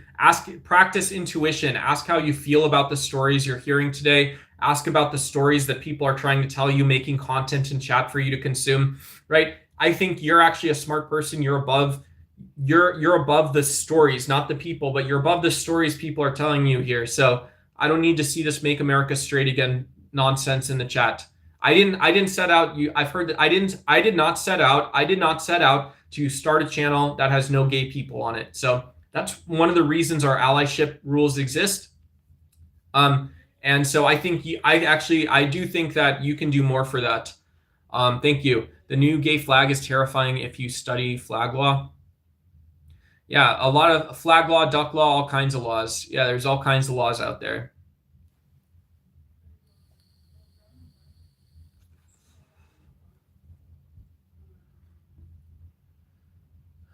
Yeah, if you guys want to send in secure super chats, you guys want to send in any memberships. I'm still at the beginning of my YouTube month. This is my full-time job, as sad as that is, or optimistic. I'm super grateful. I'm very excited to work hard for you guys. Very excited to both invest in small ways in the streaming setup, in the content and stuff like that. And yeah, this is where you find super chats, guys. It's a great way to donate to me. Great way to donate to the Ducks Y channel. And yeah, I'm a very simple person, so a lot of my time, a lot of my energy goes back to supporting other creators, and it also goes back to supporting the stream growing. So I appreciate that. There's super chats, there's super stickers, and those YouTube gem gifts also add up over the course of the month. So I appreciate you guys can hype the stream. You guys can slip a few bucks in my pocket, tip your waitress, whatever you want to say. This is where you guys can find it. How do you feel about Ayn Rand? Yeah. Yeah. It's weird. I think objective inquiry is I think objective inquiry has its place, and one can wonder, my first seeming about objectivism, and Ayn Rand maybe would say this is actually a good faith charitable way to approach it, is objective study, or almost like this Dasein, but removing this, right? Talking about how the agent is ultimately deciding what we believe. Is this a subset of all of philosophy, right?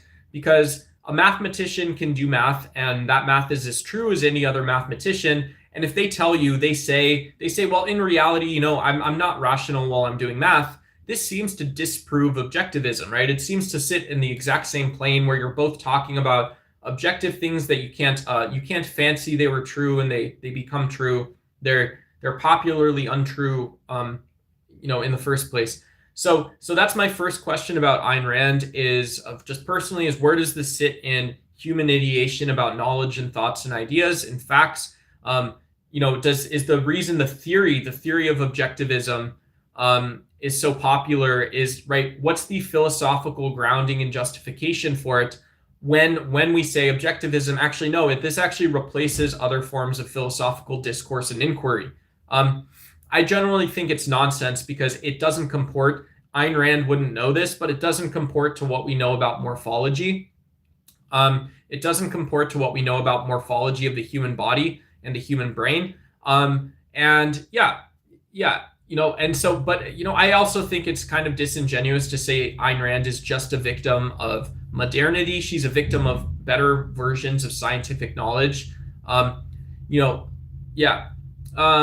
think if anything else, objectivism to me, my actual first seeming other than the philosophy is it seems very disclusive. It seems very very much like there's things that you can explain abductively that aren't included, right?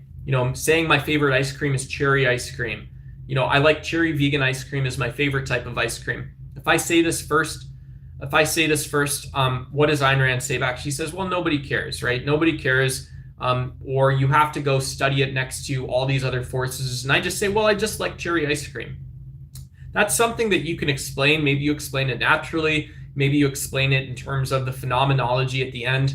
But I don't believe she would include any of that in her philosophy. So I think it's reductive is maybe a good word. Slightly solipsistic. Yeah. My feelings about Ayn Rand is that the philosophy is worthless. Yeah. My feelings about Ayn Rand is her philosophy is totally worthless. Objectivism sucks. Stoicism sucked. People forgot that Stoicism was written by a ruler who was indoctrinating his people. Marcus Aurelius. I recommend read Meditations and stuff like this. Go read. People are always pleasantly surprised, I think, when you read old philosophy and you realize how modern, how relevant it is. That there's ideas about reason, there's arguments, tiny arguments, larger ways of seeing the world that seem to comport to our modern understanding. But Marcus Aurelius still was a king, and he was indoctrinating his people into a form of nationalism they could strongly hold. That's who he was. You can't explain why logically. Yeah. I mean, if cause doesn't exist, if cause and teleos and purpose are heuristics we use, heuristics that themselves are based in weaker reasoning, weaker logics, then in weaker evidenced things, then that would be a true statement. That's consistent with methodological naturalism, I believe. That's consistent with a form of, I think, physicalism that tries to say that we have to be coherent in epistemology and metaphysics. Yeah. So as an economics major, all of the things we learn are a direct study of resource distribution, which all center on rational self-interest. Yeah, absolutely. That's a very bold statement. In either way, it's very powerful. If we're talking about we can talk about the metaphysics, whether or not people are utility optimizers. We are rational self-interest ultimately is about economic utility. And this is how we navigate questions about scarcity for all types of products and goods.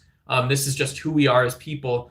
But even saying in a constructed system like society, in constructivist metaphysics and how we know things here, saying that, this economic modality just works for every problem. In some sense, it's still a very powerful statement. I think a well-rounded thinker has to think in terms of an economic system. You have to think in terms of an economic system. And maybe an interesting framing is ultimately seeing yourself as, the tip of, what happens after 100 years, right? If we're all small blips in 100 or 1,000 years, you're part of that story, right? You're part of that story. That story's bigger than you. We don't have authority or autonomy or sovereignty in this time frame or worldview or something like this. So it's very interesting to wonder, there's something absurd that we don't get to change our brains. We don't get to change how we view utility, but these are still really important things. When would you push back? I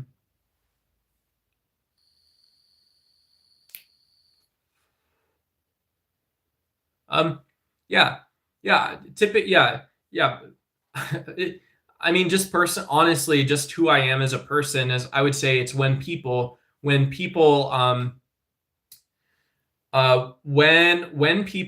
start speaking authoritatively or as if they have some form of truth or the way the universe is, and it is single-handedly dominating what a theory is. I think there's very few people on Earth, less than 1% of 1% of people are allowed to do that and do so in a way. And it's usually because they've earned it, right? Someone like Sean Carroll would say that coherence of wave theories is one of the most studied phenomenons on Earth. It's consistent, and Sean Carroll, just for a banana for scale, he's like Mike Tyson or Ronda Rousey. He is himself battling in one of the most consequential.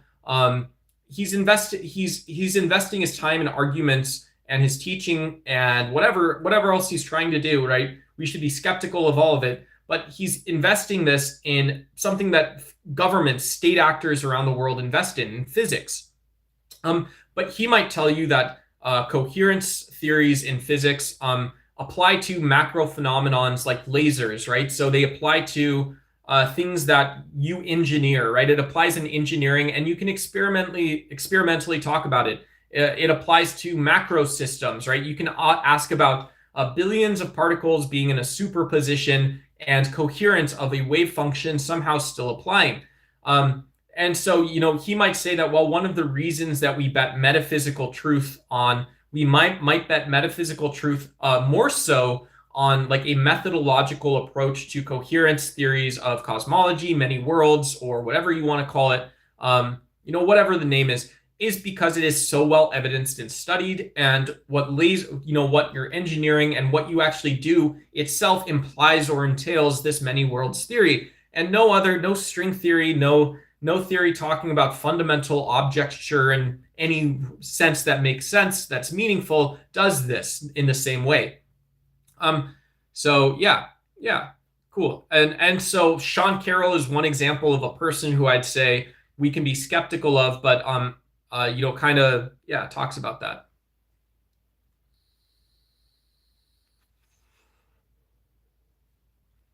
Yeah. The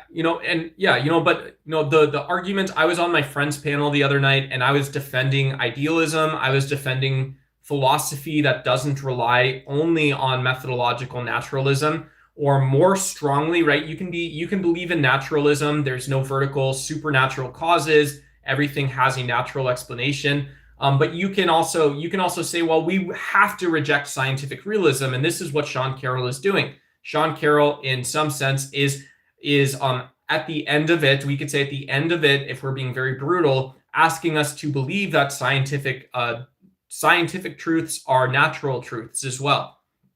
And so one of the reasons to argue against coherence theory is tell me where, the argument I presented is tell me where we're not actually falling into a divot and saying that, well, we have to look at recursion of our evidences and what things say. Wouldn't it just be the case that explanations themselves, without a Zeno or without anything else, don't totally entail what you're talking about in metaphysics? Because they don't, right? It's scientific, so it's a rejecting scientific realism, but making an accusation that this extends over to the worldview of naturalism, I think is a valid way to critique, Carroll's position as well. And evidence of this is that, you see that it's actually the case that like someone like Juan Maldonado or someone, Capablanca, I don't care, Magnus Carlsen, when there's just other cosmological theories that are existing and they're telling you to go believe this thing, but they're not providing as much experimental evidence. Yeah, this is actually correct for metaphysics. This might actually be correct that we can abductively explain all this from the position of naturalism, but there isn't a deeper level of understanding or something. A lot of people in the altered states, yeah.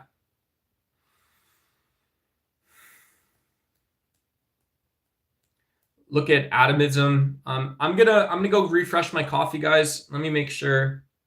I'm gonna put this up on stage, on the main stage, everyone. I'll be back in a couple minutes. If you guys want to go back to talking J6 politics or philosophy, whatever, let me know. I don't care. Is there a nuanced answer to the J6 weaponization fund? This is U.S. politics. This is U.S. politics.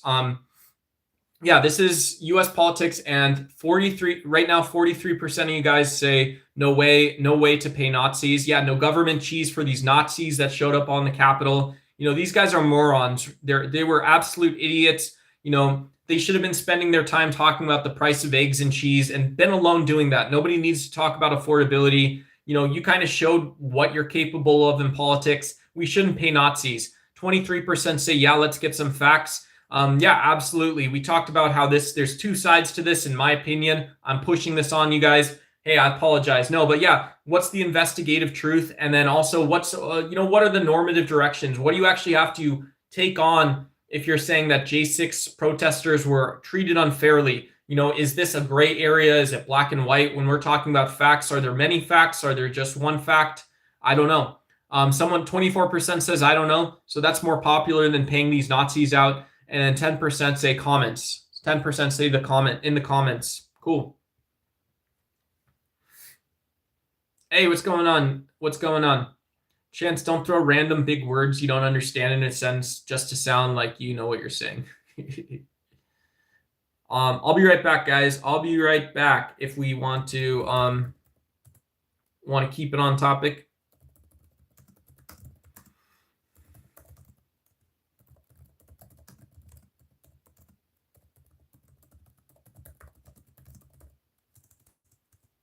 Yeah, you guys, and just so you guys know, while I'm gone, members of the Ducks Y channel, you guys could be spamming your Mick Belief. You guys could be spamming your Trump Epstein. You guys could be spamming the art series emojis. You could be showing your friends in school how cool you are. You guys can be spamming a cross-eyed MAGA guy. All that stuff is something that you guys can be doing. But if you're not a member, you cannot. So yeah, consider a membership. They start at $5 a month. It's a great way for me to see your name tag too, call you guys out while you guys are here, priority on comments. And then members also at that $15 tier. That's super helpful for me, 15 bucks a month. I know it's a lot. My prices are in USD because I live in the US. I've got US bills. Everything costs US dollars for me. So it's just how I have to do it here. But yeah, that $15 membership also is very cool, very supportive. I'll see you guys in just a minute. I'll be right back.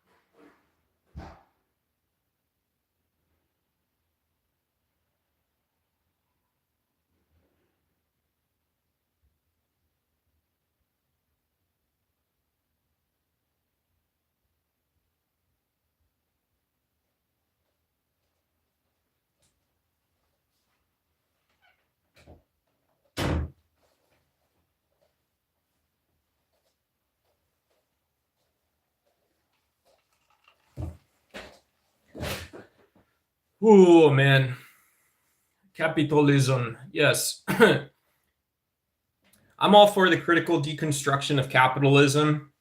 Yeah. I don't know why there's not more shared space or cooperation in politics. It just doesn't make sense to me. I don't understand.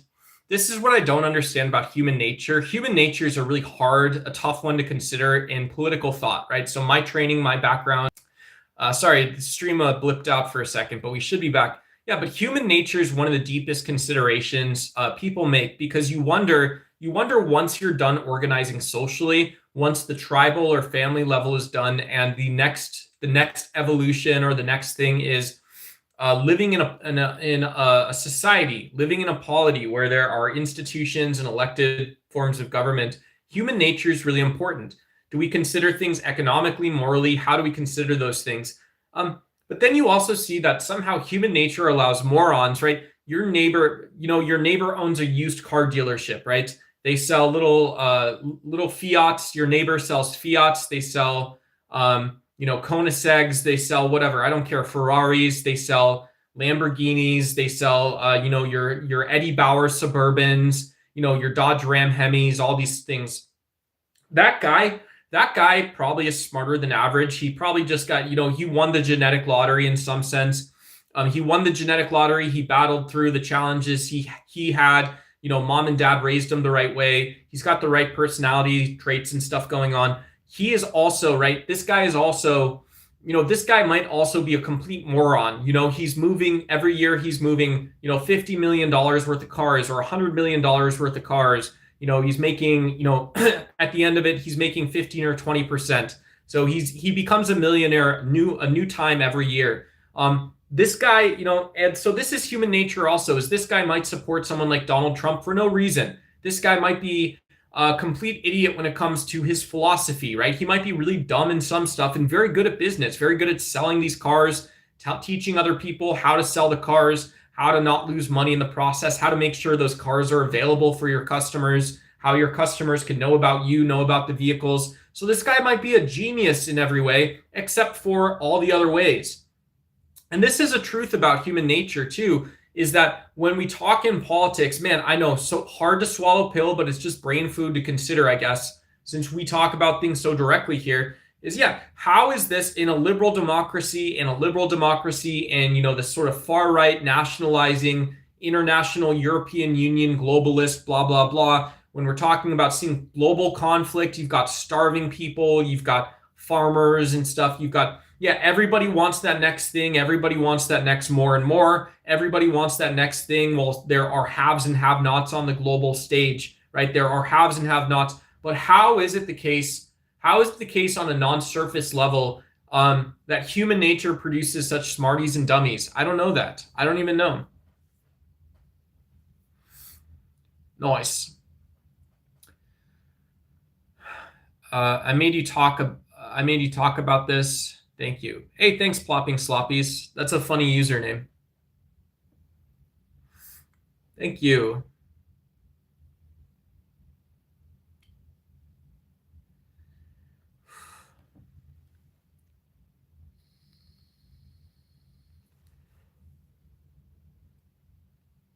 Yeah.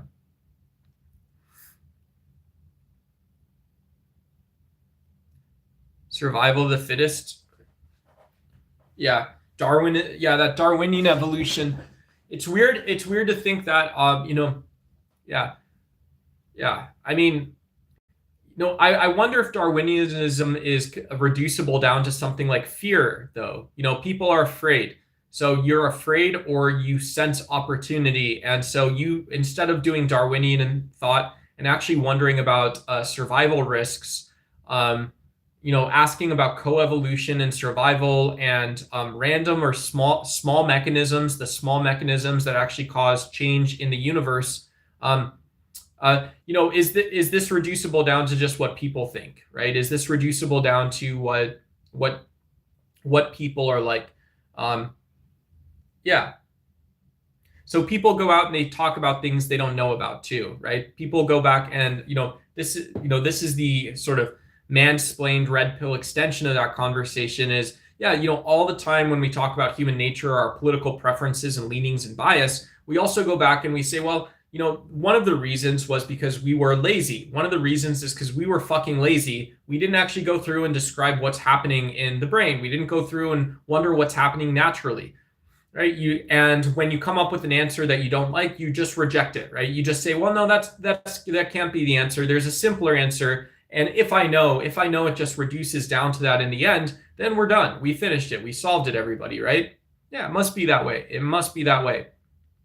So red pill politics explained. Red pill politics explained is there's a reason why people don't want universities teaching Thomas Hobbes, and it's because we are incapable of governing ourselves. Every political theory says this, and yet when we actually ask what Thomas Hobbes should apply to in the world today, most say none, because it doesn't cohere to our norms or to human nature. And in fact, it does.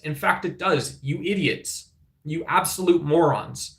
It does, right? When we talk about us ceding our rights because there's problems that are too complex or require too much commitment over time to solve, and people are not that committed, right? There's too much intrigue and too many bright lights, too many clanging pots and pans. There's too many places we can be. People don't hold to treaties and covenants. People don't hold to the evolving of systems at all times. And so you get to the point where you wonder, well, democracy must be this hard part, right?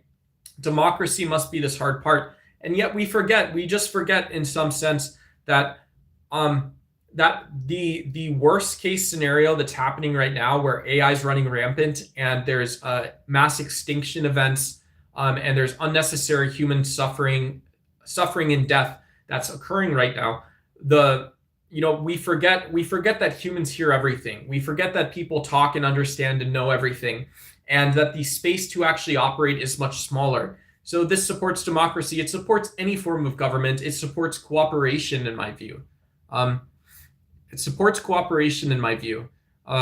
It's very annoying. It's very tiring. But yeah, perhaps for your live stream, perhaps there's no clear, nuanced answer. Mike, MIC has more sovereignty than POTUS. I don't know what that means. I don't know what MIC is. Sorry if I'm supposed to know that one.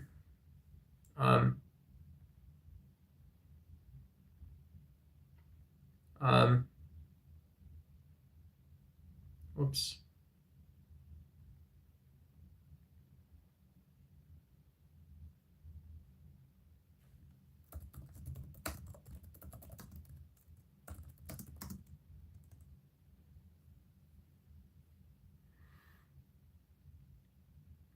Do do do do do do do do do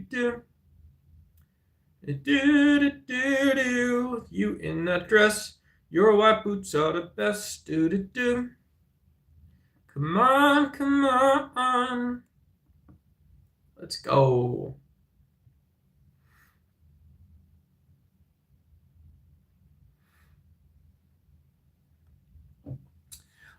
Duck, you seem smart except when you call people who don't agree morons. Hey, look, I'm not calling somebody that doesn't agree a moron because they disagree, right?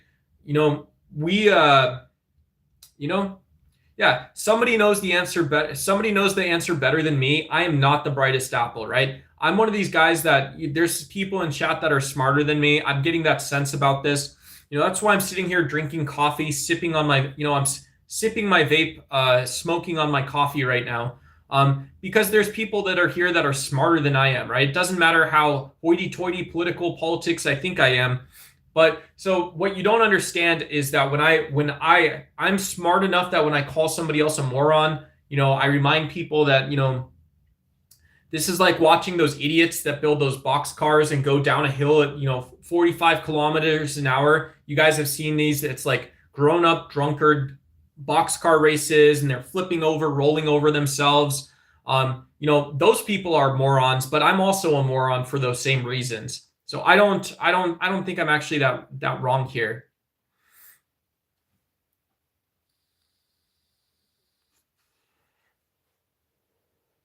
Hey, thanks. Biscuits is smart, right? Biscuits and I, we go to the same speakeasies, the same clubs. We're around the same places, and Biscuits is a nice person. So, hey, that's a great way to, people don't want to be bullied. My advice the two things I advise to people who don't want to get bullied: don't tell people you watch anime. The second thing is don't be mean, right? If you're not mean, no one's going to be mean to you. Don't complain. You don't complain, nobody's going to be mean to you. Don't tell people you watch anime. Hey, no offense, right? There's half the internet is off my channel now. Half the internet is off my channel because you guys don't like that. Hey, whatever. Terms, but we will adapt. AI is not a big scary thing. As soon as we invented the first abacus, we put ourselves on this path of creating intelligence. We'll create a very big societal up. I mean, it's so dumb, right? It's so dumb. At some point, is Dragon Ball Z anime? Yeah, Kyle Dixon, it is. Unfortunately, I do believe DBZ. I don't think it matters if it was on Cartoon Network, right? You're one of these rich white guys who had cable internet cable television. You had DirecTV growing up. Mom and dad made sure you had all the best. I still think Dragon Ball Z is anime, right? You still spent, I spent mom and dad's money playing hockey, hitting on girls, stuff like this. Someone who has Dragon Ball Z spent all their time and money, their mom and dad's money watching anime. Hey, what's going on, Jacob Forever? Hey, yeah, great to see you. Yeah, hello to you as well. Hello to you. See ya. You're an ignorant child and you are brainwashed. Someone says I'm brainwashed by perverts. I don't understand why that would be. Stop be a man. Yeah. Most households had basic cable. Yeah, that's anime privilege. That's anime privilege. People that watch Dragon Ball Z, it's not white privilege anymore in the internet in 2026. You had the CD copy of Doom. You didn't have a floppy disk to install the game Doom. You had a CD version of it. You also believed everyone had cable. You believed everyone had microwaves. You believe everybody had the ability to read by the time they were 5 or 6 or whatever it was. Can't blame him for an American education. Yeah. I mean, that's a very dominant way of stating something, but yeah. I think the fact is that, look, I see myself. Here's what you guys don't get: is I see myself as an honorary Madagascarian. I see myself as honorary someplace that doesn't have Western institutions. Meaning, I deal in reality. I deal in simple facts. I also deal in what I believe are the defeater facts in the world. I believe in the things that I believe ultimately push you out front of other ideas and things idiots and morons do say. People like myself, right? I check myself. I am my own biggest critic. I'm also my own biggest fan. And so one of the big differences is, while I'm very proud of my American universities, and it seems the world tends to agree with that statement, right? Here's this, right? I think this is one of the things that's kind of messed up, right? I don't mean to sound like a douche, But yeah, most people would pick like, West South Southern Iowa University of the greater colleges. They're accredited in the US, but they'll teach you computer programming. You'll evolve, you'll emerge out. The smartest guy at your school, ran into a Starbucks one day and was struck with the inspiration to make a point of sale system. So he wants to build a little fancy card reader that lets you upload little images. You can put little pictures of boobs and stuff in the point of sale, keep your all male employee store successful, happy, healthy, whatever it is. But that person usually gets paid more statistically than others anywhere else in the world. US universities are really great for that reason. You do learn from the best standards. Our accreditation system's not that bad.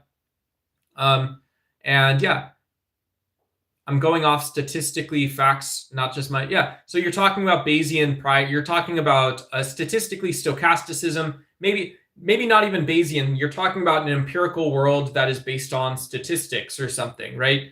Yeah, and that's great, right? You're smarter than me. You're smarter than me. You're not saying, you're not asking, you're not wondering fundamentally, ding, ding, ding, ding, ding, dun, dun, dun, dun, dun, ding, ding, ding, ding, ding, dun, dun, dun, dun, dun, ding, ding, ding. You're not wondering if something is probably true. How do I ask? How do I develop critical thinking? How do I think in terms of solving problems? Not whether Vegeta or whatever, this guy stumbled into, sticking a what up his hoo-ha or whatever. We're not talking about anime probablities. We're talking about the real world probablities. No offense, right? Dragon Ball Z is still an anime. Great stuff, right? Pea-brained duck can't think past that. So I do check myself, right? I'm my own biggest critic. I'm my own biggest fan. And I'm a brilliant guy, right? I have a lithographed copy of Harry Potter. That's why you guys should send me money so I can get more books. I've got Mike boxes, shoes. I got books. Do you guys know where my college books are? I have no clue. I have no idea, right? In the United States, you graduate, and how do we say this, right? You say Allah Akbar. You say Wassalamu alaikum. I say I graduate college. I get 7 DUIs and start doing Fenty, right? In the United States, this is how we say this. As you say, Wallah salaykum alhamdulillah. In the United States, I say Fenty, right? So I don't know where my college books are. They're all gone. They're all gone. Hey, what's going on, you and GOC? Good to see you, man. Happy Sundays. My favorite football team. Hey, I don't really watch footy, right? I don't watch, Lionel Messi, Ronaldo. I don't really watch these guys, right? I don't watch them. I want to tell you, I think soccer or football, how do you say it, right? In the past, people, I heard a comedian say soccer is gay. I don't know if that's true, guys. We are a pro-allyship channel, so I wouldn't say that. I wouldn't say it like that. When we see these football players, really crazy athletes, they're very fast, a lot of like Olympic sprint level speed on those fields. Not quite, but pretty close. Tons of athleticism. When you think about the ability to generate that sort of propulsive force as well as move laterally, really skilled sport and stuff like this. Hey, what's going on, Lola Quantum AI? Cool. Yeah, Peter Patter, let's get after this chat. Slap the like button. We'll slap Chris. Aloha from Hawaii, brothers and sisters. Shuck you fuckers. Ha! What's going on? Yeah, good to see you. Yeah, we're talking J6. Yeah, the Donald Trump in the United States, U.S. politics. He wanted to start off a $1.8 billion weaponization fund. A $1.8 billion weaponization fund. This was meant to reward or compensate people who participated in January 6th, who he later pardoned, who he says were treated unfairly. I posted a short on this, my most recent short, guys. It's getting a lot of buzz. I got 1,000 views. There's over 20 likes already, I believe. So my short is blowing up about this. But yeah, I wanted to ask if there's is there a nuanced way to talk about this issue? You guys, J6 is in the news again. J6 is in the news again. On the channel, we talk about $10 trillion energy and oil problems. We talk about belief and trust in liberal democratic systems. We talk about the basic political goods that a society might produce. Healthcare. Does your country have healthcare? Do you have healthcare? Does your country have good healthcare? How did you decide to do it, right? In the United States, you can go to Boston, Los Angeles. I just drove by this place the other day in Phoenix, Arizona. There's this small area, and you have the Phoenix Children's Hospital. And so this is a massive campus, right? It's a campus. There's long-term care patients, and they're the people who maybe just our feelings about it, you most want to get treated because they're kids, right? But this campus is also, Arizona has an amazing healthcare system. I'd love to talk to my buddy, Dr. Kurt or Dr. Greg about this sometime. But yeah, our Phoenix Health, I'd love to learn more. But our healthcare system, right in the same place, you have the Barrow Neurological Institute. There's another science and evidence-based heart hospital, right? Can you imagine if a witch doctor goes ooga booga, and they're trying to heal your heart? Hey, thanks so much. Hayoka Washi, thank you for the star. I appreciate it. Yeah, doubles, triples, quads. Thanks, bro. I appreciate it. Thank you. Look at those combos. Appreciate it, man. Thank you so much. But yeah, I drive by Phoenix, Arizona, and I see this stuff going on. So I'm always curious. I'm always a little curious as to well, in the United States, do you have healthcare, right? Do we have healthcare in the US, right? The collective question is about our nation state. It's not about all of our individual political beliefs right away. It's about we do have healthcare, in my view. Yeah, we have healthcare, right? I can go, my family or your family gets sick. There's a good chance they can go to Phoenix Children's Hospital. Mom or dad gets sick, they can go to Barrow Neurological Institute, right? One of the complex diseases to treat, let me tell you this, someone in my family has MS, right? In my family, MS is a common disease, right? There's probably a genetic marker for it or something. MS is a very complex disease to treat, right? Because it is neurological. It gets into it is about your nervous system, but it's not only about your nervous system. There's a myriad of symptoms. And so, seeing things that in the in my country, it's not just Barrow, but there's also these other, you've got these MS societies, you've got people pushing for healthcare funding and research, whatever, Johns Hopkins. There's another big campus someplace up north that does research as well as clinical stuff. And this is very common. So that's what I'm saying to you guys. Is MAGA Donald Trump asks you to be stupider. They ask you to talk down to you. And yeah, it's one of those things. Thank God Trump is not my president. Yeah, man, I shout out to all my people wherever you guys are in the world, my Canadian, Australian, South American friends, all over the place. Donald Trump's not facilitating smart conversations. When it comes to weaponization funds, I wonder how we have independence in the DOJ. Donald Trump's talked about it like this: racist. Hey, what's up, Captain Rips? Great to see you, man. Yeah, shout out to you. I hope everything is good. I hope you like the stream. If you like the stream or whatever we're talking about today, I hope everything's good. Do you like it? I'm gonna give you a quick 10 seconds just to delete the messages. This is how I delete the messages. If you want to talk politics, hang out. Hey, what's going on? Good to see you again, Glurbo. Yeah, feel free to hang out. Yeah, Trump is not my president. So American healthcare system is based on chance. How reassuring.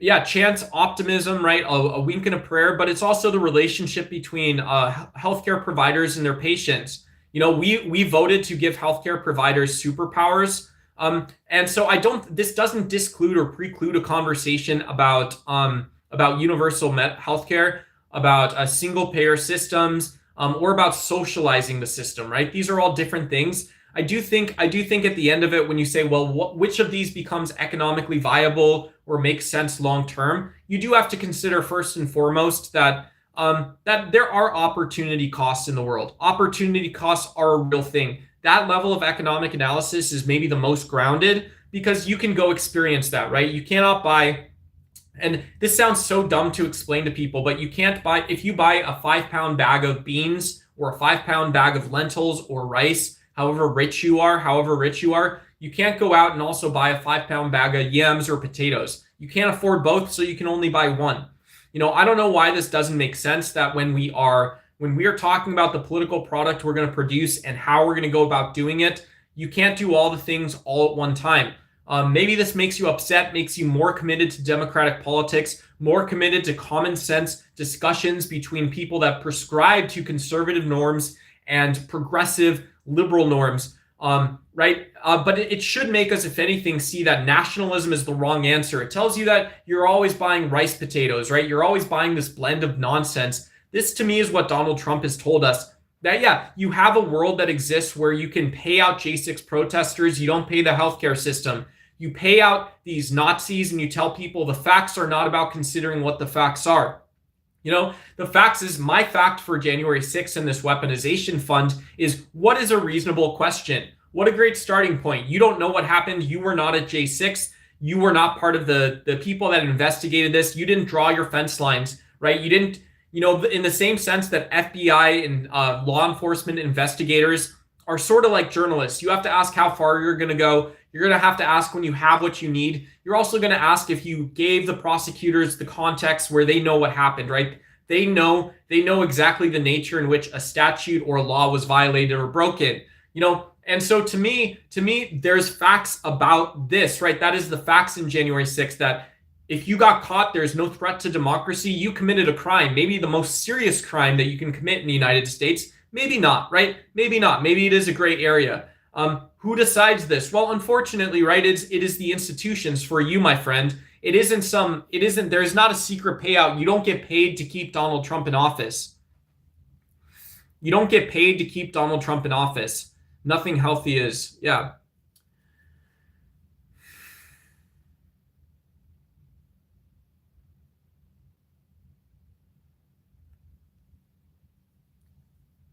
Oh, cool. Tell your family member with MS to read into NAC and acetylcytosine. Yeah, absolutely. Yeah. It sounds like you know something about medicine. It sounds like you know something about health and science. Yeah, that's really cool, right? That's really cool. That's awesome. Yeah, that's awesome. That's nice. That's pretty good, actually. Yeah. So, um,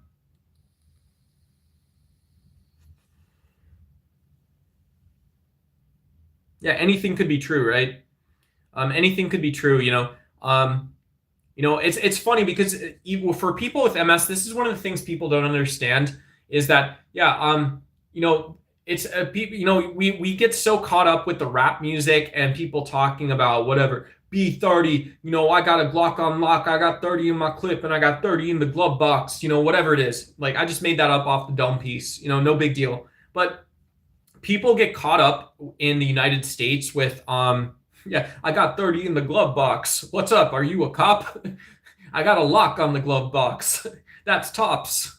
That's tops. Yeah. Shout out to you guys. What's up? Yeah, make rap music funny again. But yeah, people still go back. I forgot what it's called. Uh, um,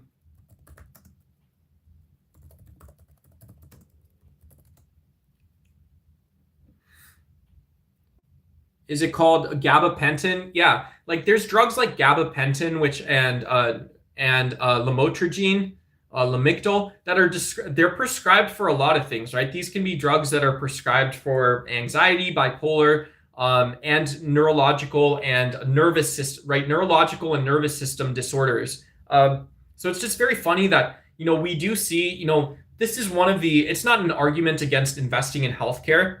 But I think it's another one of those planes that people can consider when you say, well, these mild drugs that are looking to produce noticeable and significant, but also understandable clinical outcomes for patients, whatever they are, the fact that these things seem to recycle themselves, and that when we're talking about silver bullets, usually the situation is loud and obvious, it's life-threatening, it's life-altering, and things like this. It's worth considering as well. I'm not telling people to loosen up on our commitment to single payer universal healthcare systems and having that type of thinking, that type of product and process being produced out. But yeah. What's going on? James is here. Yeah, James, what are we talking about? We were talking about J6. We're talking about the healthcare system. You have something you want to contribute. So James Lucas, contribute what am I saying? The words I'm saying are the words that I'm saying. Yeah, good to see you. Shout out to you. What's up? Blicky with the extendo and the Switch. I got a Nintendo that I game with while I'm getting dome from my buddy. Yeah. What's the biggest donation I've ever seen on a live? That's the biggest donation.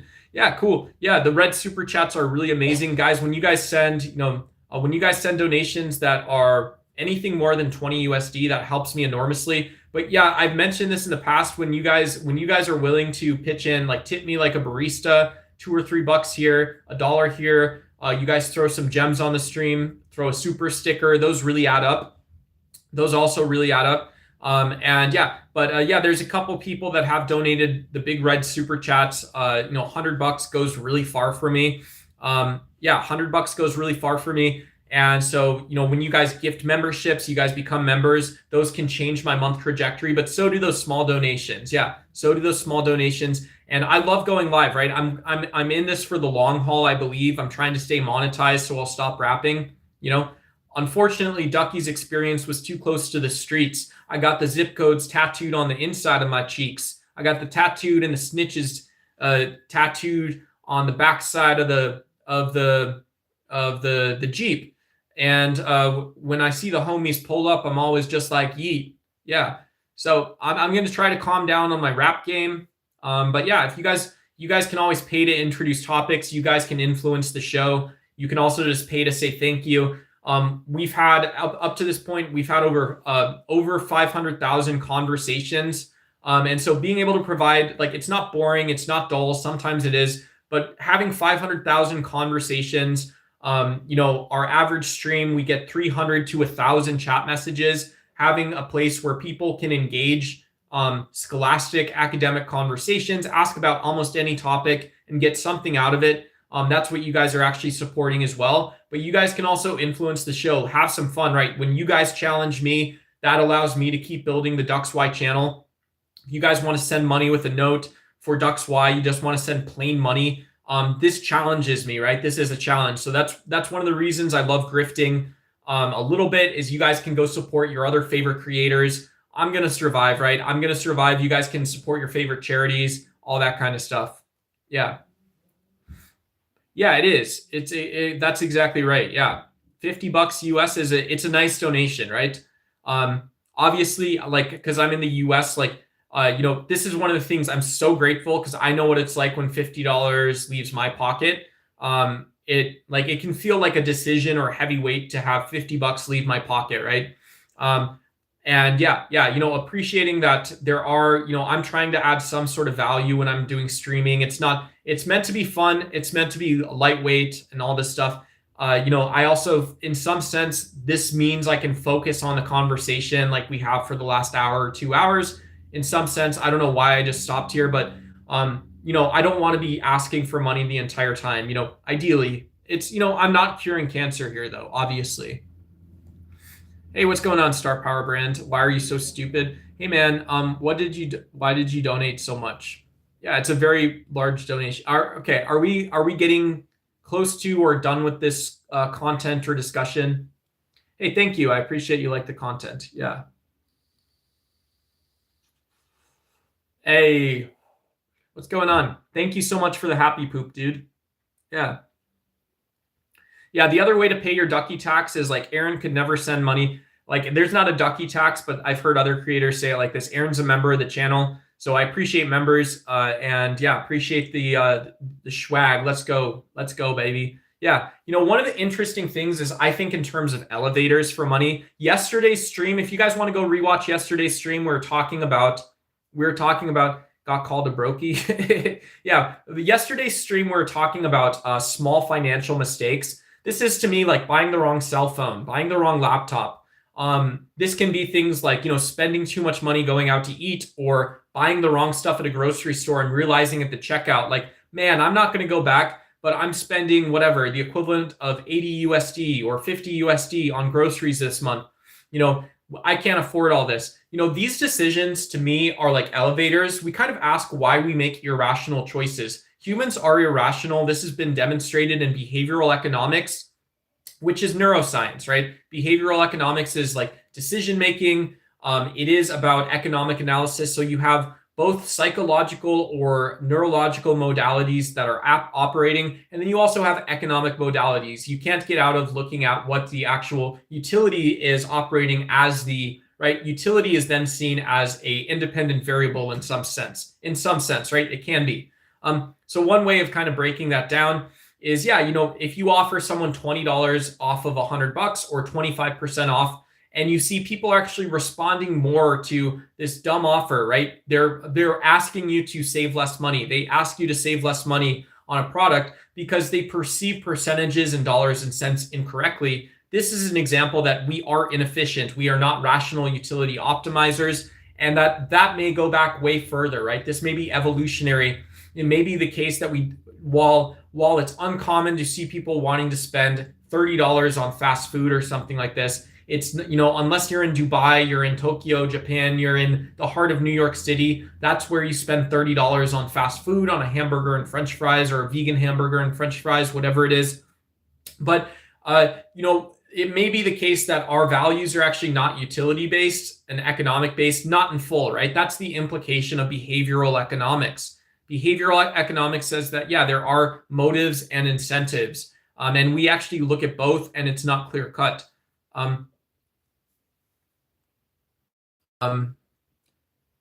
going to give you just a quick timeout. No worries. Bros talking about modalities when you could just make sensible purchases.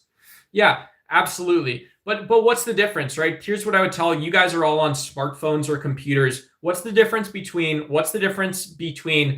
gaming phones with more RAM and smart chips and gaming tablets, right? These gaming tablets, some of them have you can even buy a tablet that has PC operating systems, right, for $3,000 on Amazon. What's the difference between gaming phones and regular phones, or name brand phones like a Samsung A16 or A17 or A15? These phones and a like creator phone like a Samsung Galaxy or an iPhone. What's the difference? And what's the difference when you have, when you're actually talking about buying it? And then in terms of computers, do you guys know the difference between the Alder Lake series of processors? No one does, right? Which one would you buy? You say, I want to buy the best, of course, right? So if you had your perfect world and you could afford it, you would say, if I'm buying a budget PC or a budget laptop and I'm buying an Intel Alder Lake processor, there's the N95, there's the N100, there's the N150, and there's multiple generations of chips that come after. There's generations of i5s with different caching capabilities, different integrated graphics systems, so different ways that they, basically store tasks and can delegate those tasks to different cores and threads of the GPU or whatever. But so this is the difference you're paying for, but what do you need for what you actually need, right? And so like one example is, how many of you guys would, me included, this is what I'm thinking about. Would I buy a PC or a computer for 4K editing or for 2K rendering, right? I want to get everything up to 248 pixels. I want to only produce like super HD, right? I don't want 1080p on my channel. Would I actually use that capability? I know I could easily set up a small little 2K or 4K webcam, do my edits, do my cuts, and just render it, produce it in 2K or produce it in 1080p. But this is about the computer you buy. This is about the computer you buy, and this is also about the advertising and messaging you see. You can go to Newegg, you can go to eBay, you can go to Amazon, you can go to a daily deal site or a Computer Depot, and you're going to see very cool pictures of third generation Ryzen 5. These are computer terms, computer products, right? You're going to be told that you need this creator, this slim, like a small computer or a bigger screen or a faster keyboard or mouse or a faster RAM. You're going to see more storage or this type of, And so how many of you guys would actually use your small financial mistake on something that actually costs thousands of dollars, something that's actually sourced from countries you've never been to, something that's actually going to not last you as long as possible because you use it for the wrong tasks, right? You can underbuy it because I hate stuff so much. And do you know how many people starve to death? Yeah, it's probably a lot, right? It's probably a lot. We kill, 100 billion chickens a day or something to feed people, 100 million chickens. It's a big number. Yeah. So if you want that to be what the channel is about, send some fucking money in. Yeah. Send some money in. Yeah. Start your own channel. Go make your own content on that. Yeah. Do I not know that stuff? Am I supposed to know it as Captain Rips knows it? So Captain Rips' content on my page is the right content about those topics. Is it true or is it false? It's incredible to me. Right? Will yourself out to make some content. I'm talking about financial mistakes right now. So Do you guys know about, this is what I don't understand about people. What I don't understand about people is that you're unwilling to consider the actual impact of decisions you have. Is it good to make? Is it good to be you're a professional video editor? Is it good that your clients are making these 4K videos on selling diet pills or something like this, and you're editing their commercials for them? Cool. That sounds awesome. Congratulations. Nobody wants to interfere with your personal business or life, but that is still a moral question. It's a but, right? And that is still a moral question. But certainly regret not buying the GTX 980. Yeah. I would be using OBS. So as far as I understand it, I would be talking about the how many FPS I'm ultimately going to be able to stream in, and converting the PC data to the stream data. And so some of this is automatically handled by onboard graphics. I think with AMD chips, you have to, right? With AMD, it's not rocket science, but with AMD chips, I think you have to manually set up that you're processing the graphics. Intel chips automatically do it. I used to use OBS on live. I used to use my mom's old i5 computer. So I'd go over and set up the OBS studio on like old PC, 8 gigs of RAM. It's like 4 or 8 gigs, and it could do it, right? So Intel chips are designed to do it, but you're probably not going to be doing game streams and stuff. I have a permaculture friends in Africa. Their whole village starved during the lockdown. Wow.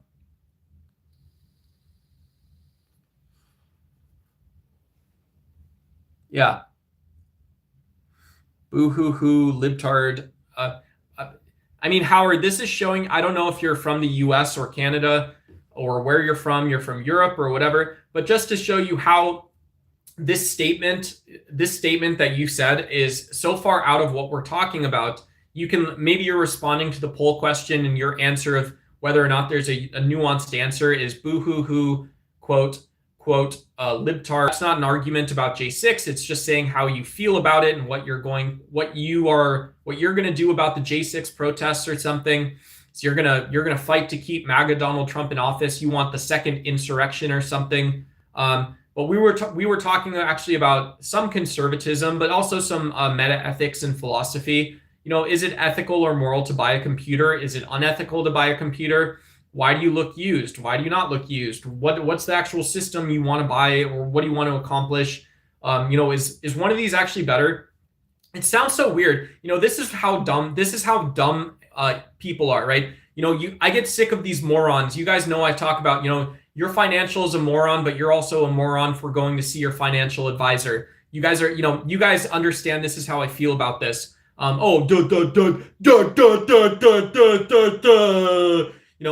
But yeah, people say, well, what do you want to accomplish, right? This is the car I'm going to get you into. This is the house I'm going to get you into. What kind of computer, what kind of PC are you going to buy? You want a workstation laptop? What are you looking to accomplish? What are you looking to achieve? And these are, right, this doesn't help people make more utility-based or evidence-based decisions. It doesn't help people make decisions that sort of sit on the edge of what you're looking to economically achieve with this tool or device and your values, right? It doesn't tell you if you're going to be happy with it at the end of the day. Are you going to be happy with it? Are you going to be able to use the darn thing?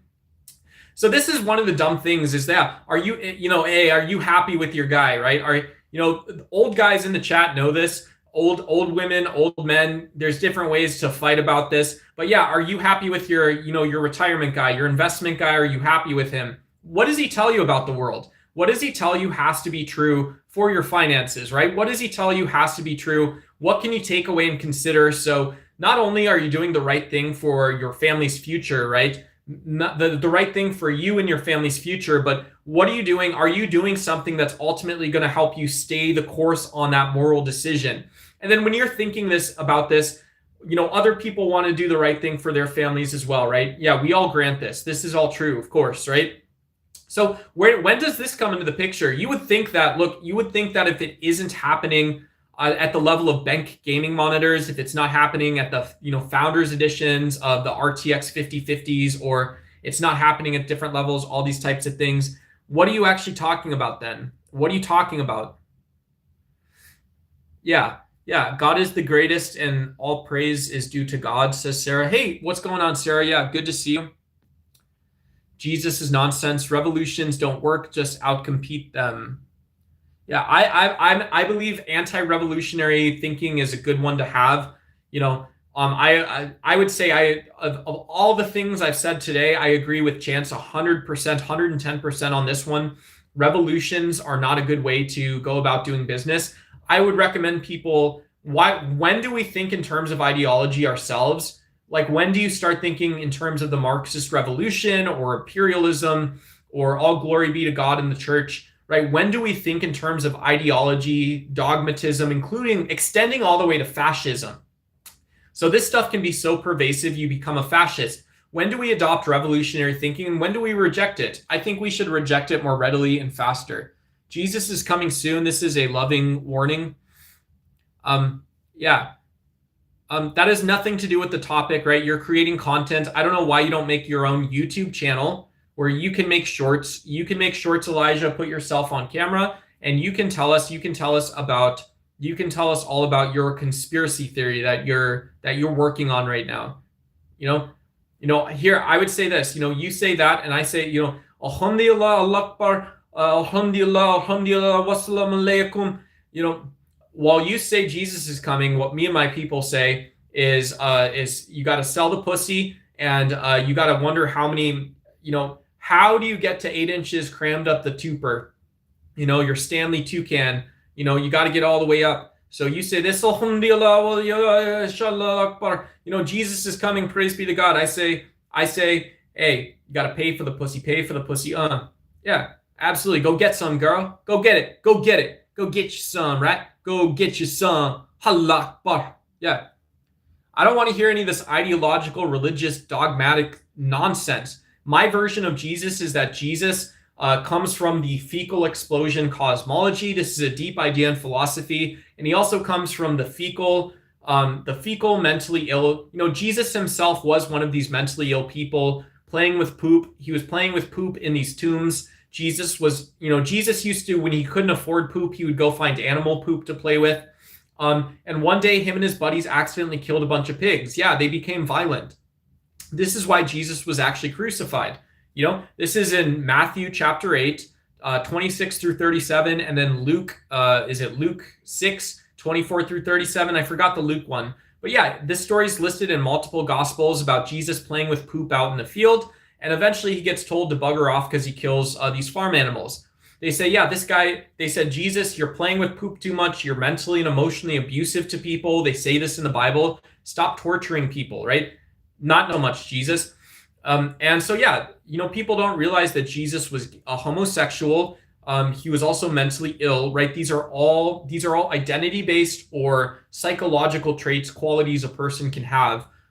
They're forms of genetic expression, so don't judge him, but that's who Jesus was. He wasn't a savior. Amazing how the atheist, not really, I don't want to quote scripture, May. That's what you don't understand is I think, it is amazing. What's amazing is how efficient it is. I think I can defeat someone in a Bible debate. If we have an actual debate on the Bible, you introducing dumb problems for me to solve about religion and Christianity, I can spend literally all of 15 seconds or 20 seconds. I can ask friends that I know that were interested in it to clarify my understanding and if my philosophical argument is supported based on what we can know based on the text and how we know those things, not disregarding the other conversations we can have about it, but the fact that I can spend a few seconds or years or months arguing and understanding what the Bible's actually about is more powerful. You twist in literally you're using hyperbole, May. So once again, I don't know why you don't go make shorts with your content. You can make shorts and say, this guy literally twists his discussion and everything he says. Cool. Clip me or something. Yeah. Peace for Iran, right? We're seeing more flare-ups.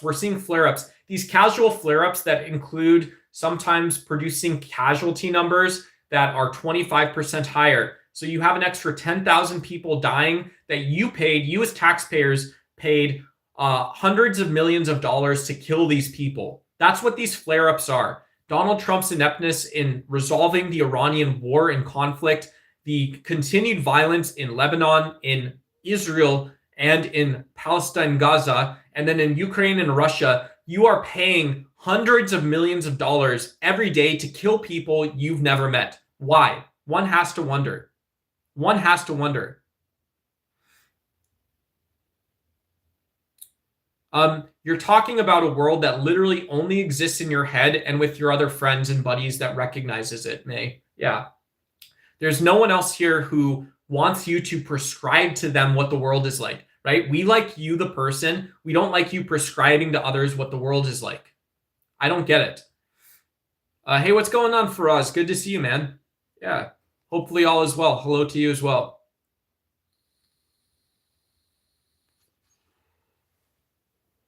Yeah. Yeah. And this is amazing, right? This is why I depend on you guys a lot. Why not talk about what underlies skepticism? Why not talk about the philosophical reasoning methods and how this actually fits into our own worldviews? What I see as really disingenuous is that in the last 2 or 3 days, I went and did apologetics from the perspective of an atheist who has ideas about theology. I also supported an idealized worldview that I don't actually believe in. So I'm going out, I'm stopping my stream basically. I'm stopping my stream to talk to you. I'm being good faith. I do all the things you say I don't do, and I do so better than you. And you're somehow still being cruel and nasty. You are being cruel and nasty toward me. I don't understand that entirely. Are you saying that Iran is a religious war? No one said that. If you keep worlds, I'm just going to ban you from the channel. Yeah, you can come back tomorrow. You can come back tomorrow.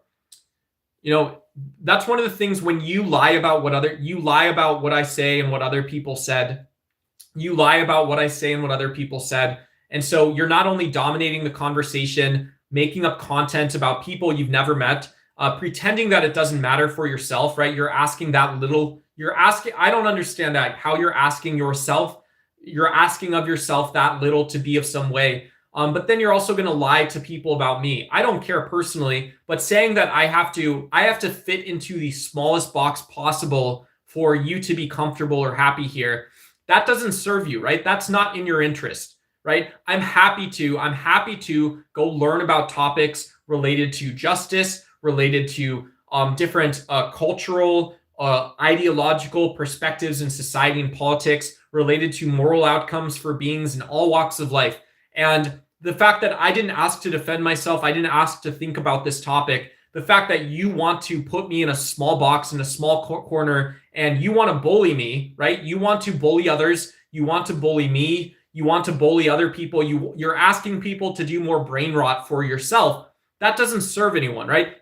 I don't need to be a genius. I can talk about people being morons. I can talk about how I'm an idiot or moron. I'm not going to do brain rot content. Next time you do that, next time you come in doing that exact thing, you're off the channel forever, right? I'm going to ban you. I'm going to ask you to tell me anytime you come in with an alt, and I'm going to ban every single account you have. If you come on my channel and you ask people to give their time, their life away to talking about dumb stuff, you're gone forever. Next time, right? We don't have that type of relationship. I don't want you here. If I don't have to have you here, you don't have to be here. It's that simple. I definitely think a religious war on all sides. They're ruled by pre-millennialist dispensationalists. I don't know what any of that means. Yeah. I don't know what any of that means. So don't you have you have a bureaucracy that's responsive at some level. At some level, the bureaucracy is responsive or guided and decided by ideological and cultural forces. Yeah. And so you can say there's a split that, just like in the United States, if you are being charitable towards the Iranian government, which I'm not saying we should, but I would say that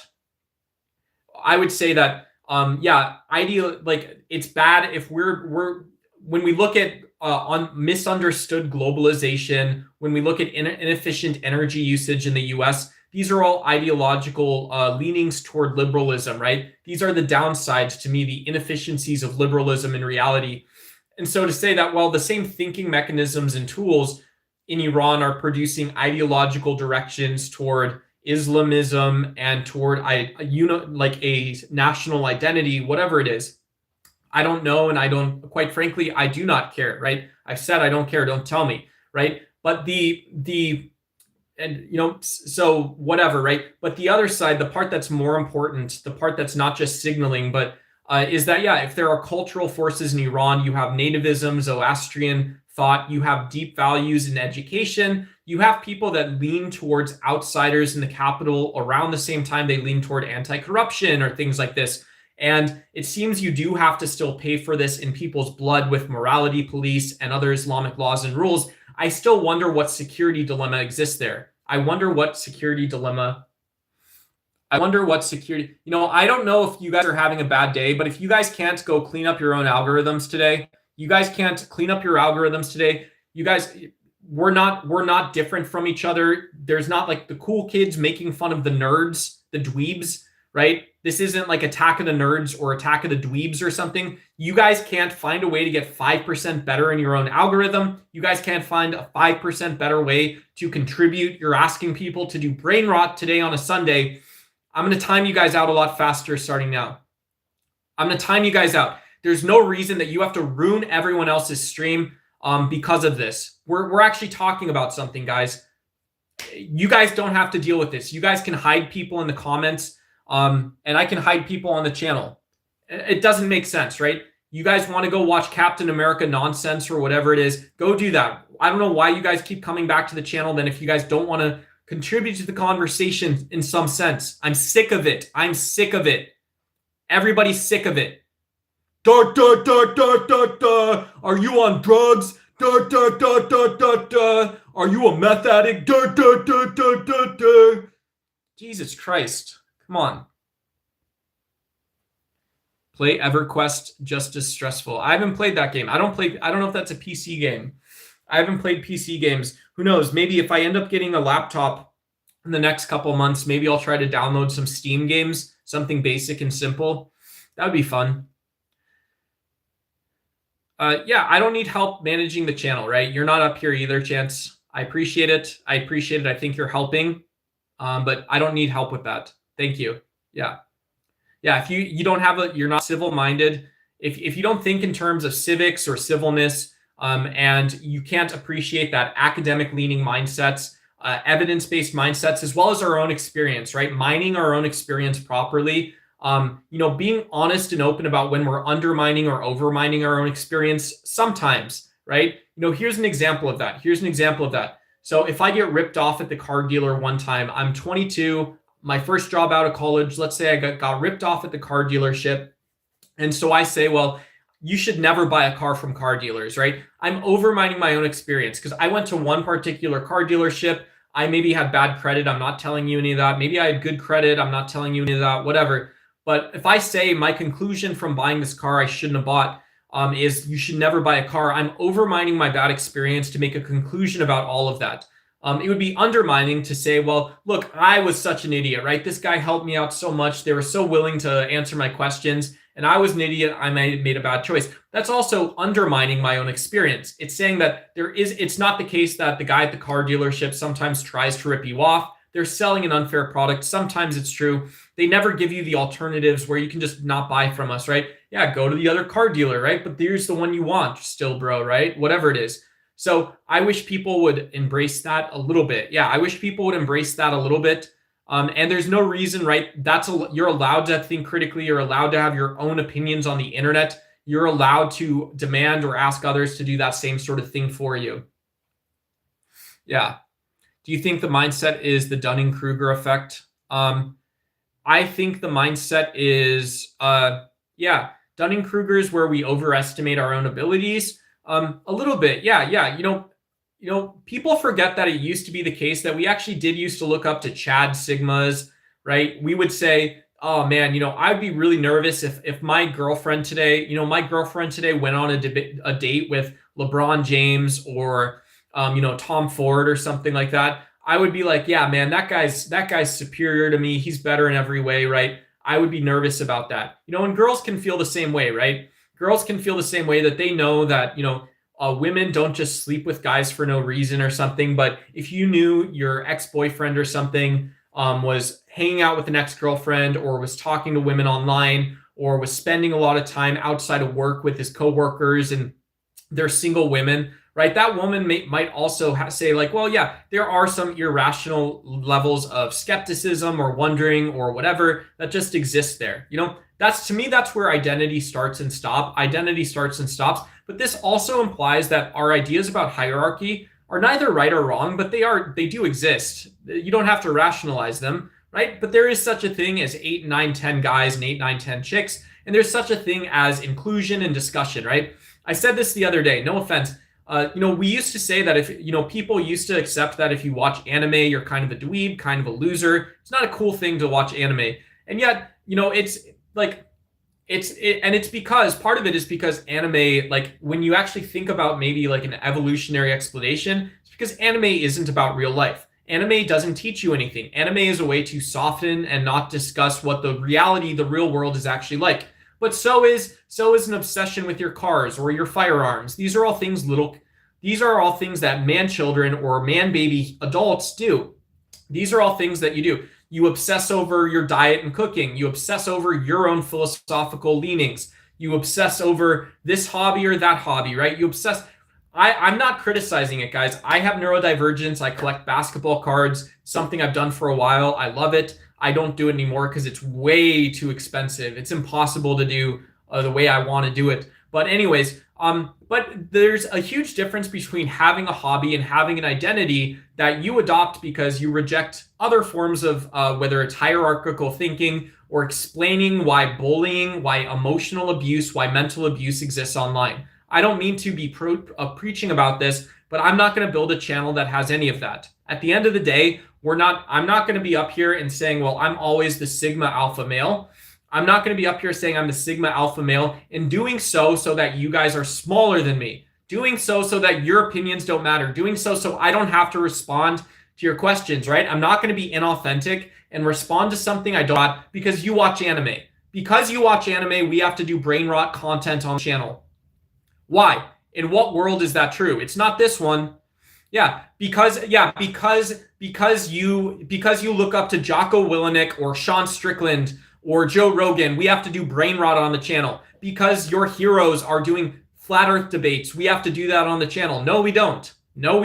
Turns out we don't, guys. You guys don't know what I see on my side. And if you see things that way, I'm telling you, have a perspective, have an opinion, think about things more critically, practice critical thinking, work harder, work more inclusively, and be willing to shut up. I don't know why I'm the person. This is like common sense. It's not how the world used to be. It's still how the world is. It is still how the world is. It's still how the world is. I don't get it. It doesn't make sense. Anyways, yeah, but they're still practical as well as, my ability to go off. I love it, right? That's what I love thinking about. Yeah. In America, As you guys say, Allah Akbar, wassalamu alaikum, alhamdulillah, God is great. In America, we say grift, buy male sex toys, right? In America, we say buy more male sex toys. 4K Ryzen 7, third generation series integrated Radeon graphics, but you adapt to AMD graphics card, to GeForce graphics card, of course. Yes, we say this. So for 4K videos, I will buy an expensive laptop when you send me money. Send me more money and I will buy an expensive laptop. Alhamdulillah. Yeah. Cheeseburger, yes. Cheeseburger America. Cheeseburger. Yeah.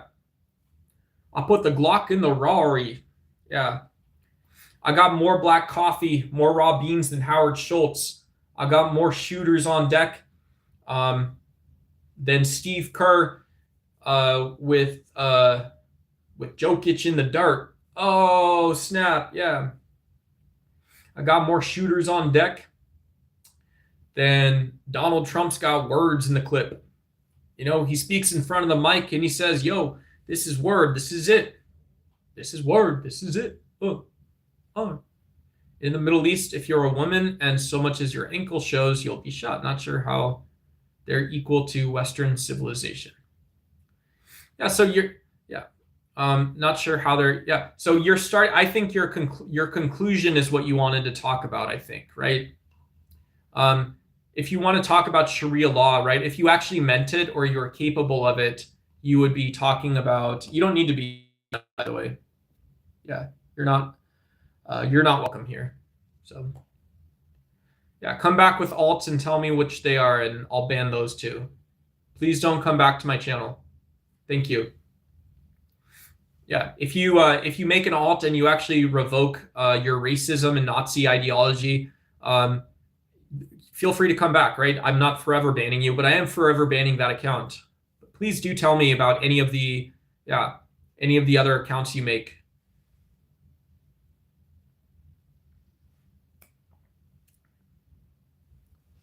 Yeah, they're really wild. Yeah. So this is interesting, right? These Silicon Valley entrepreneurs, they got it down to a system. They've got you and me in a system. Thank God too, right? I got my laptop open down here. I got my cell phone open down there. And yeah. These guys have it down to a science. I'm not joking. But yeah, for people like you and me who are really dumb, we're buying Chinese laptops, we're buying US laptops, we're buying from Best Buy, Target, whatever. Okay, cool. Yeah, you guys help me out, right? You guys, I never want to talk to your computer salesman. You guys aren't smart, but no offense, right? I don't know how you ended up there, Best Buy, but you guys aren't helpful. But yeah, I can go buy online and no offense, I am going to learn what I need and that's what I was looking to do, was to learn and develop an understanding of what I need. And that's what I'm doing today, right? That's what I'm doing today. Okay, cool, sick. But yeah, so there's a million little chickens. We're all like this. We're all out there trying to, helping them get them chickens, buying Intel Alder Lake, buying Creator laptops, Copilot, Gemini, whatever, blah, blah, blah, IBM. You guys know it. I don't. But then if you're really rich, you can actually buy $5,000, $6,000, $10,000 AI units. You could actually run a business and a complex. You can run an AI business, train AI models, build your own AI system with some $10,000 hardware. You don't even have to go to Google. You don't have to go to any of these places. You can write the computer code, train your model using one of these AI systems just at home. But you can also rent it from a cloud provider, right? You can rent it, you can buy it. You can do it at home. Who knows? Maybe if you have 1 million followers on YouTube, maybe it makes sense to buy a $10,000 system, have your own AI models to make your content, right? Who knows? Maybe there's economic value there. But you zoom out and you wonder, well, I didn't ask for that, right? At the end of the day, I thought like Tom Hardy was a great actor, right? I thought Scarlett Johansson, ScarJo, I thought Brangelina, I was pretty happy with these guys. Your favorite Bollywood stars, Sachin and Sanjay, whatever it is. Sorry, no offense, I don't know you. But yeah, we watch our favorite Hollywood stars, our favorite Nordic actors, and we say, well, when these guys put it together, they're really putting it together for us. I didn't ask you to use AI to fill my brain with brain rot. I don't care if you make your own AI to make brain rot. I didn't want that. Sam Harris, this guy's a moron. I didn't ask for these guys to become as famous as they were. I wanted you to step away, right? Ask for the same shekels I ask for. Ask for the same pennies and dollars and cents. You wanted more. You wanted it all. You did the book. That's who you were to begin with, I guess. Right? Woe is me. My heart is breaking now. And so, yeah. Call sales reps. You got to call them. You got to call in. You got to get the great deal. You want to upgrade. You don't want to upgrade. You know what you want before the call, but they're going to sell it to anyone. So you have 1 million people, and then you've got, another 10,000 people, all morons buying stuff. They don't know how it's valuable. They don't know how it's actually good. They don't know if it's morally good. They actually don't know if you're producing inefficiency or good stuff in the market. So we're talking about small economic mistakes. We're talking about big opportunities, small opportunities. Guys, you guys got to pick this up a little bit. You don't have to be a Harvard computer scientist to buy a computer better. You don't have to be a mathematician or a philosopher to wonder how you're going to vote in politics, to wonder if the J6 guys had your best interests in heart. And yeah, so I want to point out that there's big, small squares. These come from big, small companies. It can be anyone. Anyone can be an idiot. Anyone can ask you to lie to themselves. Yeah, anyone can ask you to lie to themselves. Yeah.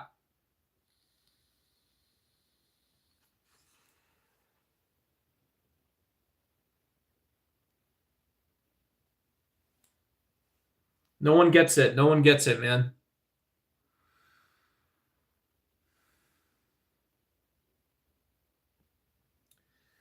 All right, guys, we are approaching 3 hours on the stream. Thank you so much for hanging out with me for so long. Guys, hopefully you guys, if you guys have fast food, curly fry brain, just checking. You guys, I appreciate when you guys are here for a while. I also love spending a couple hours on my friends' streams and stuff like that.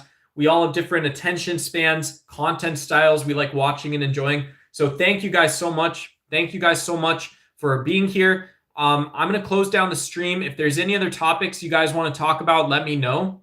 Let me know. Thanks again so much to our big super chatter. On the internet, we call you guys whale donors. We call you guys whale donors. I was going to translate this, right? I was going to translate this, and I will put it in chat at the end of the stream. So I'm sorry, I should have done this earlier.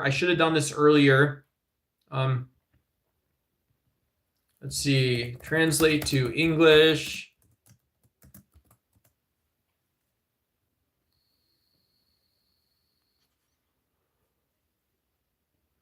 Very nice. This is a very nice message. Yeah. Here's reasonableness. Hey, I'm gonna make a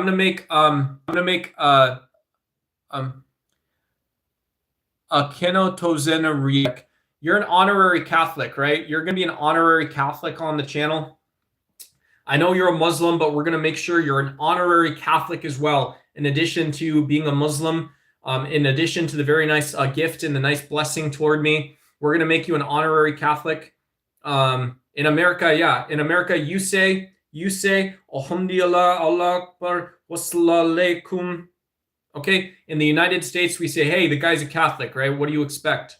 What do you guys expect? He's going to invite you over for dinner.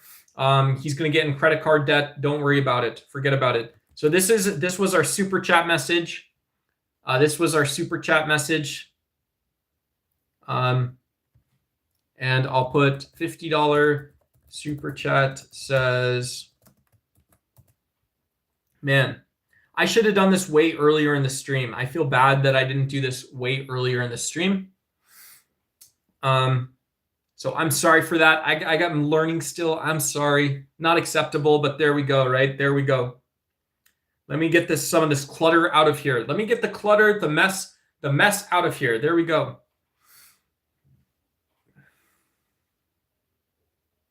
Yeah, credit card debt. Yeah. Yeah. Yeah.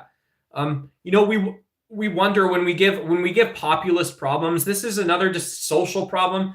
Who knows? This is maybe an interesting one. I'll keep going on this stuff, guys, because I care about global citizenship. I care about global civil society so much. I care about veganism. I care about environmentalism, and I care about global citizenship more than I can put into words, guys.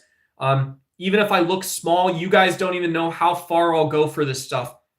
But when we create artificial distinctions, and we say, well, populism now people have to become responsive to populism. So what you're doing is responsive to populism, and who you are is someone who waits for populism to sort of shape up. And it doesn't matter. It can be Nazi nationalism like Donald Trump, like the worst parts of the Iranian government, like Donald Trump, whatever the worst parts, the worst stories we've heard. It can be saying that, people in Mexico and Canada are different than those in Americas, right? There must be a huge difference between Chile, Bolivia, Argentina, Peru, right? There must be a huge difference. BRICS plus, there must be a huge difference. But we let populism, we have different interpretations of it, but we let populism boil up to the point of failure, Failure meaning you're making decisions that result in the unnecessary death of other beings, the unnecessary suffering of other beings. Why not think in terms of just what we can do ourselves to be, to ready ourselves, to be prepared, to be a kind person, right? To think, to work, to be kind people and things like this. I don't get it, man. I don't get it.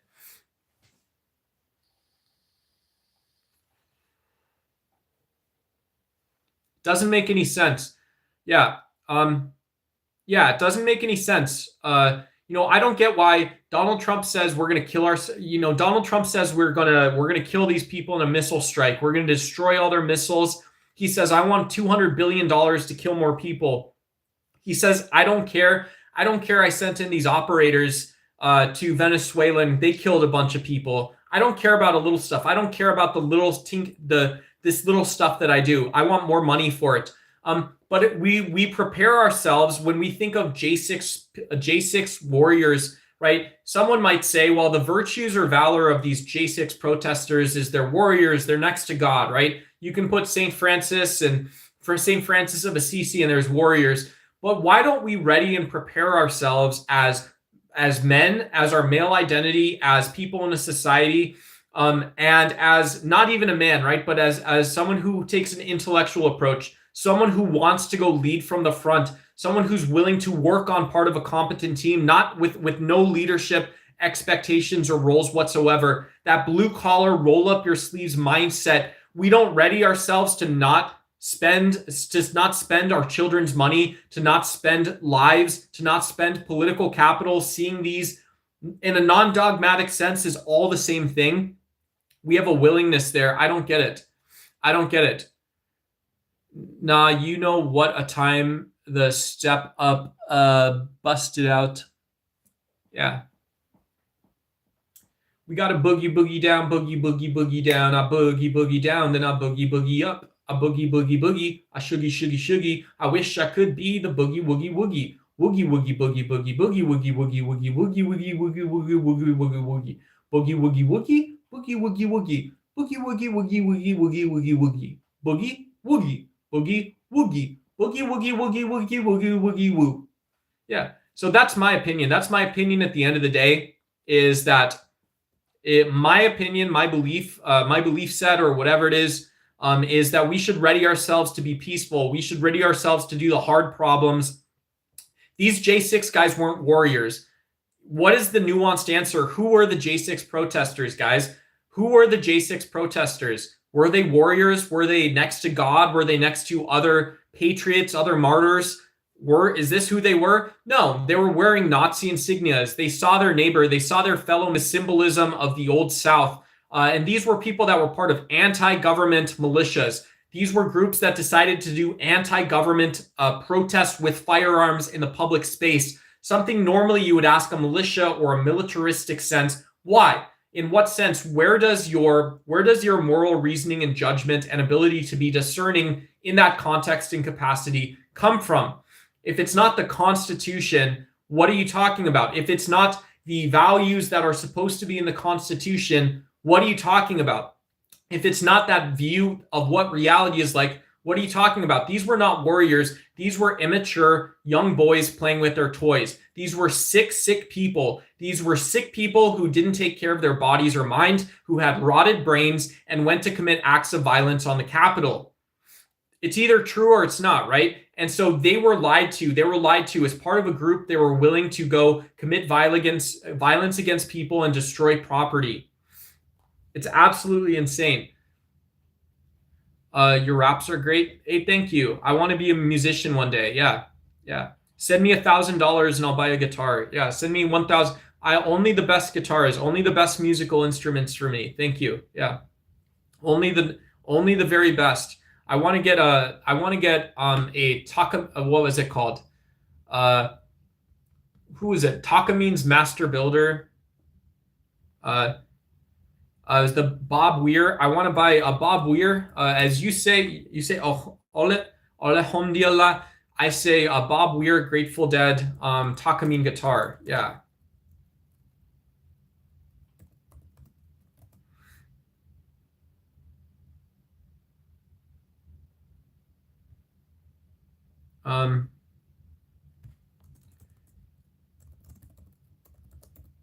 Let's see.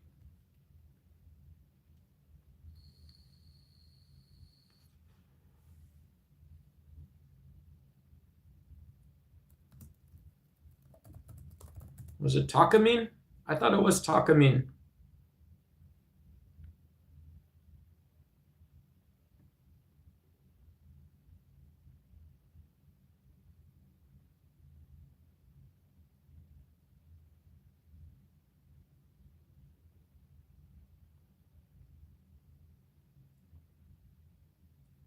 Yeah, this is going to bug me now. Anyways, whatever. Yeah. What do you expect? Honestly, we have the military being used against citizens and camps being built. Like this is the Like this is the 1930s. Like this is the 1930s. Yeah, I mean I'm very against the way that Donald Trump has rapidly expanded the ICE budget and trained and hired ICE representatives. And I also feel like he's used his position unfairly to not support democratic norms and have a discussion about the types of laws ICE is actually enforcing, as well as the role in the federal government actually invoking national security, invoking states of emergency, where I think it's very questionable why that exists. You know, it's just the case that if you played Grand Theft Auto, and you see carjackings as a problem, carjackings are not a national security issue. It doesn't matter who invokes them. It isn't, right? This doesn't come from the general fund of all the states and in our taxes that go to a military. So when you say, well, this is the minimal basic conception of what a state says we're going to pay for a military, and so one target for denuclearization, one target for spending drawdowns is this general fund. Donald Trump saying, well, we need to elevate it up and up and up and up and up. This is neoconservatism, nationalism. It's theft. It's fraudulent. And it is not normatively guided, right? It's guided by selfishness or it's guided by the ego at the end of it. It isn't someone unwilling to speak openly and say, I don't know how to solve this problem. You know, so what? Be honest. If you say, I don't know how to solve the problem, and this is also driven by China and Russia. Okay, so say that then, right? Say that. If that is more honest than spending money, locking people in cages, you have police killing people, you have conspiracy, you have lies. These are all things that are happening, not in Nazi Germany, but in the United States. Say that. Say that you don't know how to represent, the US's interests. Say that, right? Be honest that you don't have the solution. Hey, thanks so much. Thanks so much, Aaron. Appreciate it. Huge $2. God, I love that. I love seeing when our members send super chats. I love it so much, guys, and I appreciate all the support from many of you guys. Super donors like Aaron, who are channel members, super supporters. That's awesome. Thank you so much for the $2. It's huge. It goes far. I appreciate it. Yeah, I appreciate it. Thank you so much, man. Thank you. Thank you. You don't have to do that, but I appreciate it, man. Like I said, if you guys want to join a monthly recurring membership, that's one way to pay the duck tax. And then if you guys want, there is no duck tax. What duck tax? There is none. There is none. If you guys want to send orange, red super chats, I have a direct dono link on my page. Those are also great ways. I get to keep more of the money on the direct donations. I love super chats, love super stickers, love the YouTube gifts, all those things. The first social jurisprudence was Louis Brandeis, goes way back. Oh, cool. I don't know that. I'm gonna drop that in my browser. Luis, that's like the topics I love in my own time. I don't know if I'll have to divorce myself from some of my love of political thought and political theory a little bit on the channel, maybe for a short period of time or used more sparingly and intelligently. But yeah, figure in American law. So this is Louis Brandeis, was a figure in American law who championed social jurisprudence, the philosophy that law should serve real human needs and adapt to the social realities of the modern world, rather than remain a rigid set of abstract traditional rules. Yeah, I'll have to read this. So he's a great jurist. He sounds very important to political thought. And yeah, there's a Brandeis University. He's the first references are, there's a Louis D. Brandeis School of Law. Sorry if I'm saying it wrong. We have a reference from University of Arkansas, Little Rock. Yeah, and so you could probably have a textbook on this guy and wonder what he contributed, or he could be included in collegiate reading. He sounds like he is probably well known by people who studied law. So yeah, it'd be interesting. I'd like to read it. I'd like to know what he's talking about. See if he's a moron or an idiot or not idiot. All the money wasted on destroying everything this once great. Yeah, I mean, it's hard to look at conservatives trying to fix conservatism while not being conservative. I commented on this the other day. Alex Stein attended this event called like the Way Back Movement, or what was it called? I can't think of it. He went to this event called like the going to, what was it called? Yeah. The cruise line to Africa is called, no, it wasn't. It was walking away movement.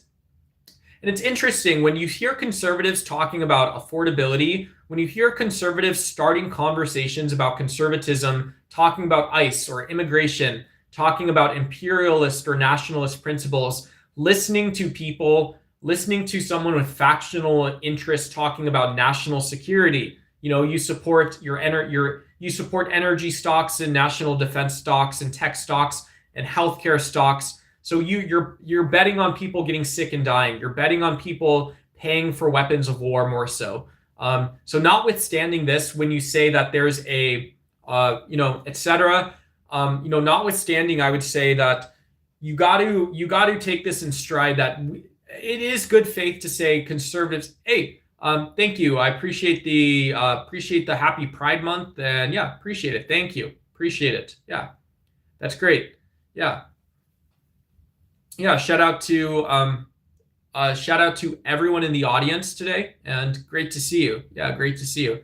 To me, that's yeah. To me, Pride Month is a time to learn a little. I'm not a big history guy. I love philosophy, love political thought, taking ideas in context, but also seeing, it wouldn't be political thought if there's nothing that has a contemporary stayover that we don't have language for it, I think, in a scholastic or academic sense that's easy to understand.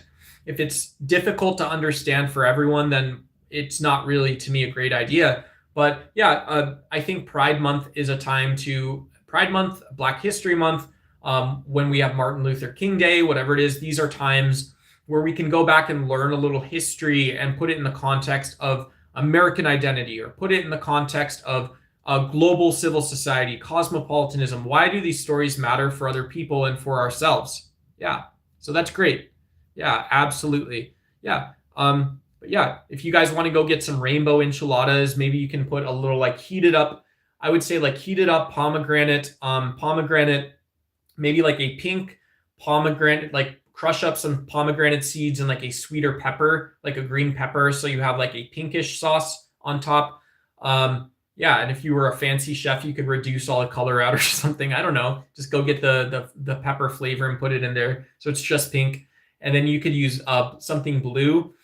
I don't know how. Right? Couldn't you just roast? Is there such a thing as blue peppers or something? I don't know. Seaweed, something like that. And then green, just obviously a nice tapatio style enchilada sauce. But you can make rainbow enchiladas for that too. Rainbow enchiladas would be awesome. Yeah, I don't know.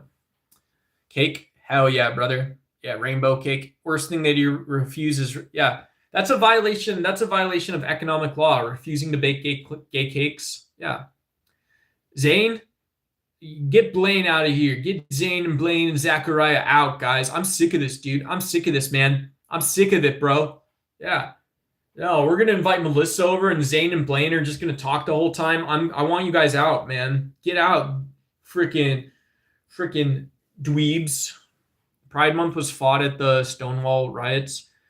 Dude, Stonewall was crazy. Yeah, there's a really good I think it's Frontline or American Experience on the Stonewall riots. People don't realize how crazy that was, how many people died as part of those civil rights movements. Yeah, these are events that were on par with the Oklahoma City bombing or the first World Trade Center bombings. The level of recognition that you should have seen from protests like Stonewall is absolutely massive. And that's just on the surface, right? You kind of, someone might wonder what people were like. Yeah, I appreciate you bringing that up too, right? I wouldn't, if I had any friends or something like this, I wouldn't appreciate if you can underneath the surface, appreciate just how sick and thoughtless, how inconsiderate, and how emotionally detached, how unintegrative, how irrational, and how undiscerning people must have been for the Stonewall riots to occur in the first place, for this insanely violent, absolutely violent, dehumanized police response. If you can't embody that a little inside and will that out, it's I don't know what you're talking about, right? Are you even, you talk about national identity, you say make America straight again, you talk about Adam and Steve. whatever the gay hateful rhetoric you bring out is. But if you can't will out an identity and you say, well, hell yeah, I have an identity and here's my identity and here's where it's politics, right? Here's my identity politics. But if you can't even do that, then I don't believe you actually believed, you weren't informed enough to believe what you were doing in the first place, right? You're just a person who based your, you did the loadout. Your loadout or your Fortnite skin is based on hatred. That's what that's used for, right? Everything you did was just based on hatred. Donald Trump, you forgave white supremacists for no reason.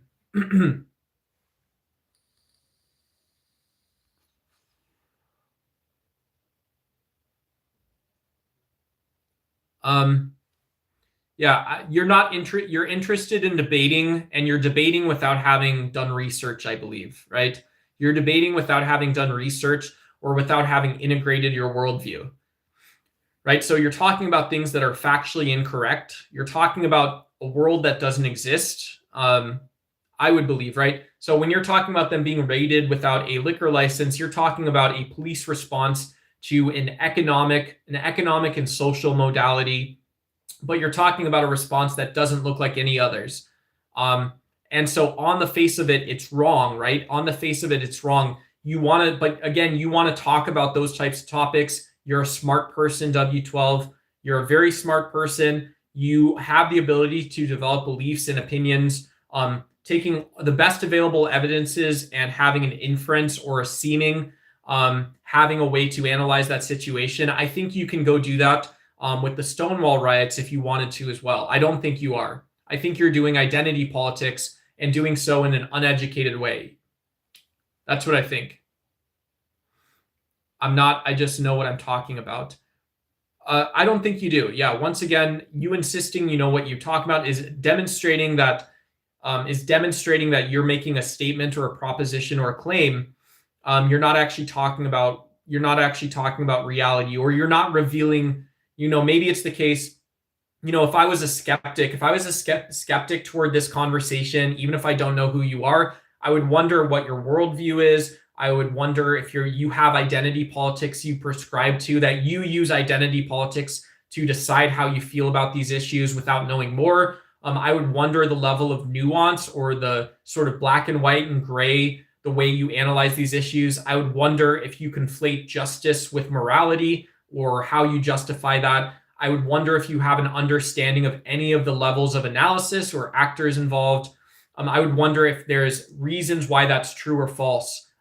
So my skeptical opinion would be I can't really go forward with any of this conversation with you because I don't. Yeah. So that is why the Stonewall was shut down. I don't know what to tell you. Okay, cool. Yeah. And so you're talking about the bar being shut down. And so even when you're not notwithstanding or more so, etc., you're saying that Stonewall wasn't. So you're saying that to engage in a discussion about Pride Month that involves the Stonewall riots, I have to adopt a view of, right? And I know this is going to be wrong, right? I know this is going to be wrong because we're debating or something, you're proving a point, but I have to adopt a view that the issue was Stonewall being shut down. It isn't primarily categorized as part of this civil rights movement, an event that was cauterizing or somehow changed the trajectory. LOL, keep wondering. Cool. All right. You didn't show any willingness to engage, so I'm just going to time you out for 24 hours. And yeah, work on critical thinking. Or don't come back and try and debate like that again, please. Yeah. This isn't meant to be, right? I don't believe in psychoanalysts. I don't need to psychoanalyze people. You're not banned because you're wrong. You're banned because you were unwilling to engage. You also are banned for 24 hours because you did not act in good faith, and you didn't produce an argument strong enough to sort of supersede that immediate judgment that I'm qualified to place on you. So yeah, so those are all true things, right? If you make it about yourself, you're banned, right? I'm not going to make it about yourself.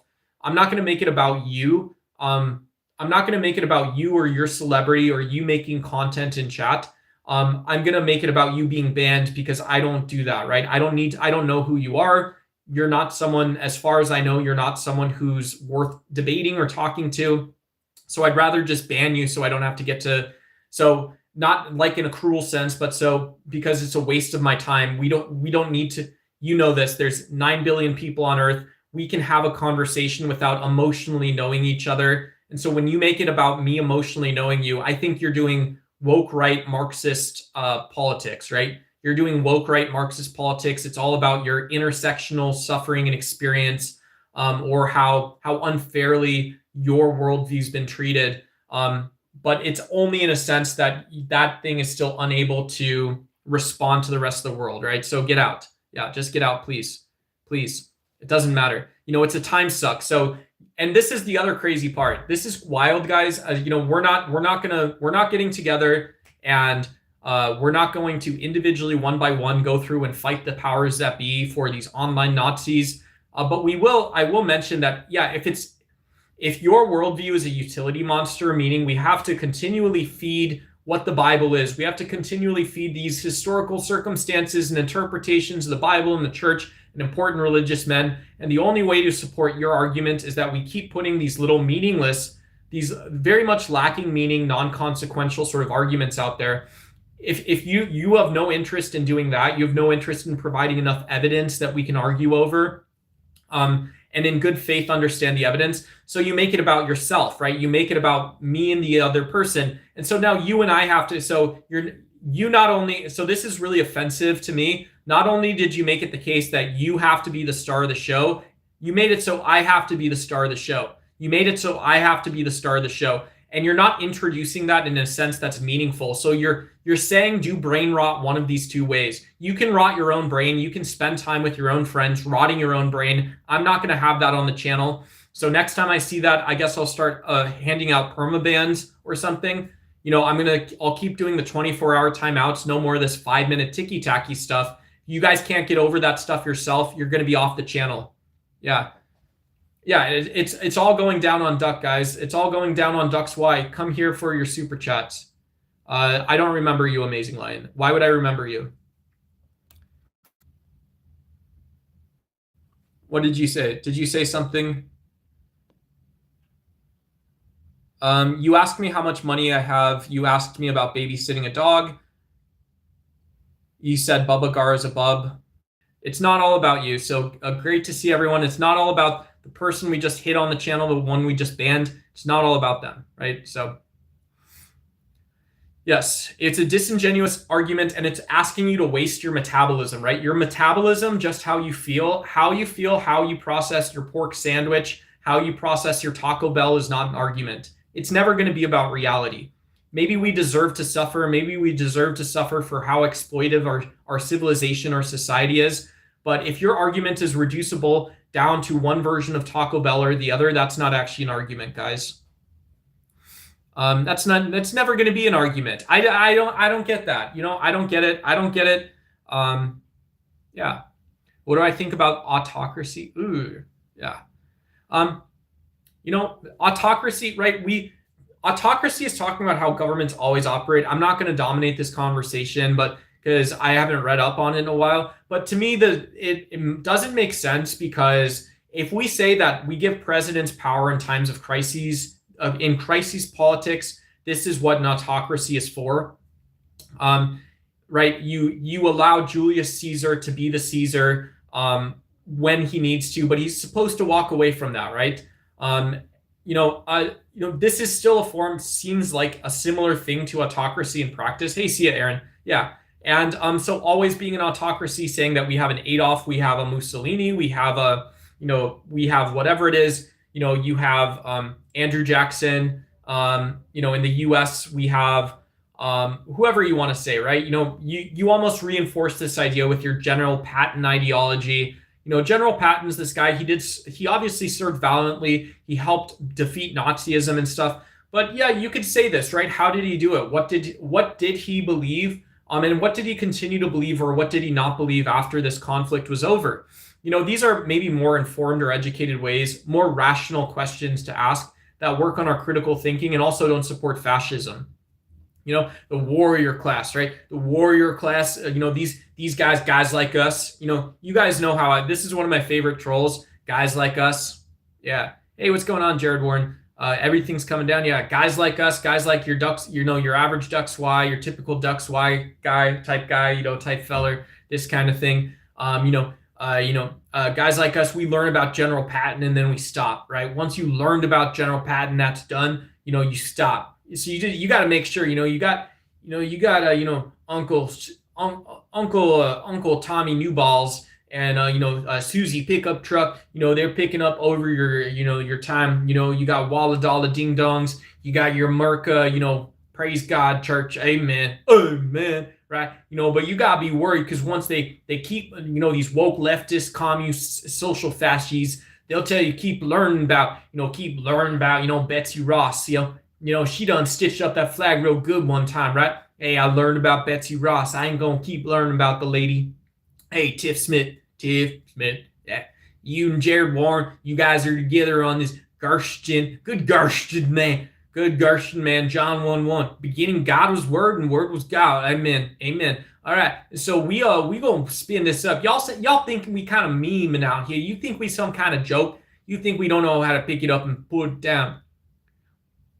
I like ducks in real life. Good Gershon, man. Yeah. I read from the Bible. I learned all about them ducks. I went out, 400 miles. You want to know what I know about ducks? 400 miles on the trailhead. You want to know what I know about duck? 2,000 miles on trailhead. You say 2,000 mile duck? You ain't walked no 2,000 miles. I'll say, goddamn right, 4 years in a row, right? 8,000 miles under my belt. You say 10,000 steps. I say 10,000 miles. Goddamn right. Hey, these other guys, these Yoko Ono, Shibe Kobe, Noah's in Nigeria, Kenya. These guys put me to shame, breaking records and whatnot. Good John 1:1. Good Gershton, man. Amen. Malachi 2:3, yeah. Lord spread feces on our faces. Amen. Lord spread them feces on those faces. All right, so good Gershton, man, asking me about ducks. I've been knowing about ducks, I'll tell you. I'll show you how. But you learn about general patent. Oh, Nanny Tommy Malgins. I got Honda Ford Accord salad. Spinach Nibble salad food, man. Fu Manchu. Going up to the hoity-toity Ivy League school. Good Gershton, man. Myself, Duck, and I'll tell you what I know about general patent. You ain't sticking with me. You ain't following along nearly close enough. Ninny Muggins, hoity-toity, Zamlin Mimdini, New York City communist Marxist mayor, coming up, what you know about, you ask him what you know about general patent, sir. And I'll tell you what I know about them ducks. I'll tell you what I know about them Betsy Sowen Ross. Good Gershton, man. Amen. I learned my history. I learned my savior. Amen. Hallelujah. Off the dome, I don't know, maybe 80, 90%. Whoa, that's crazy. Or else I will leave because my parents said. Cool. Yeah. We are an 18 plus channel too. We're designed to be an 18 plus channel. And yeah, so, I just want to make sure there's not a miscommunication there that, have fun. Go, if you're a younger person, enjoy gaming channels, enjoy finding other philosophy streams. There's a lot of people not on live streams who post videos, who post content designed for a younger audience. So if you're not 18, I would recommend this is maybe not the right place for you. Read above me. Yeah. Yeah. You're not doing that here. Yeah, I'm sorry. I apologize. Yeah. That's not happening here. So sorry about that. It's gangster rap. Hell yeah.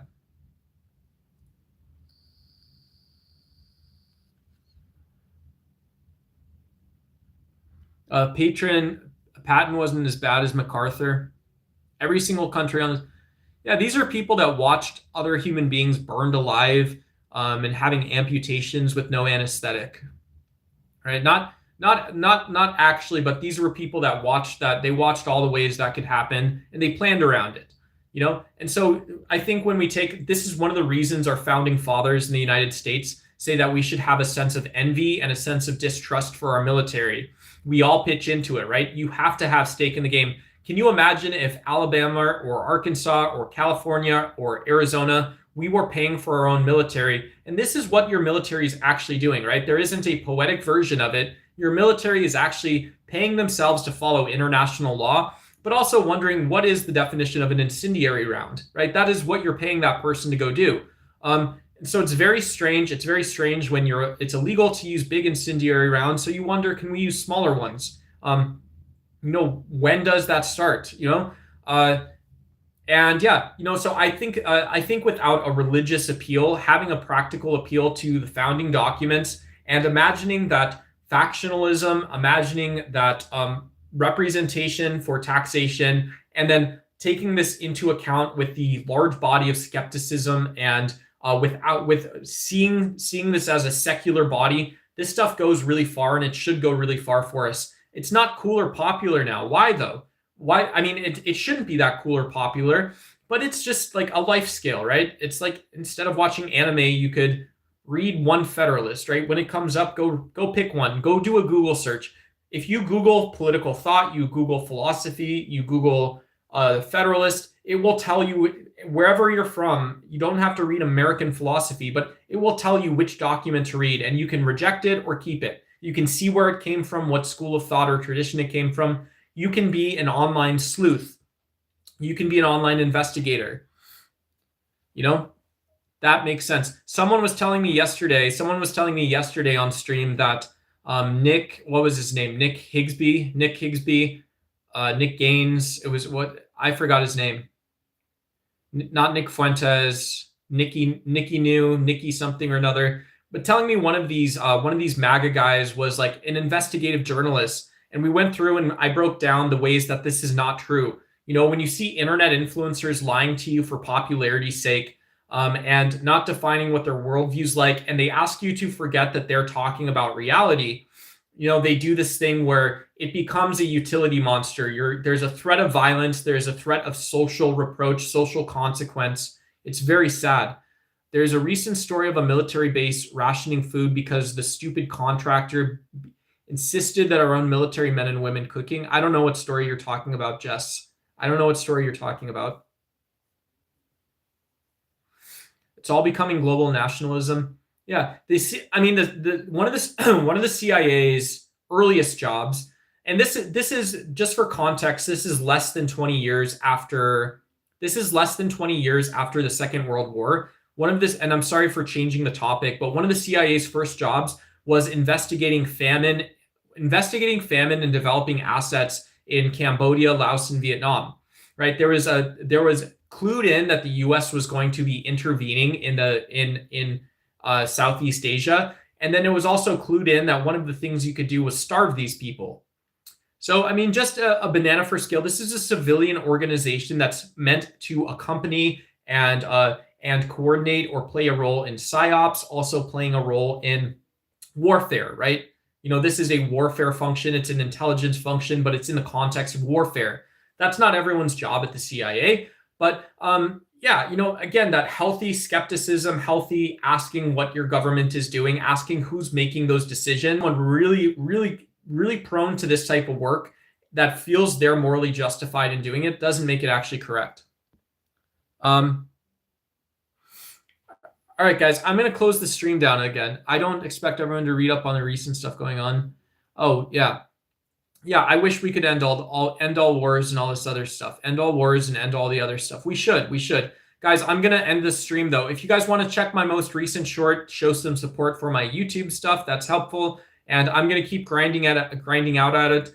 You guys, YouTube comes second to me to healthy brains, healthy conversations. Sorry if I'm coming off lost. This is a 3-hour and 30-minute stream. I'm still working on being able to be present, talk to you guys for a full stream. So thank you guys.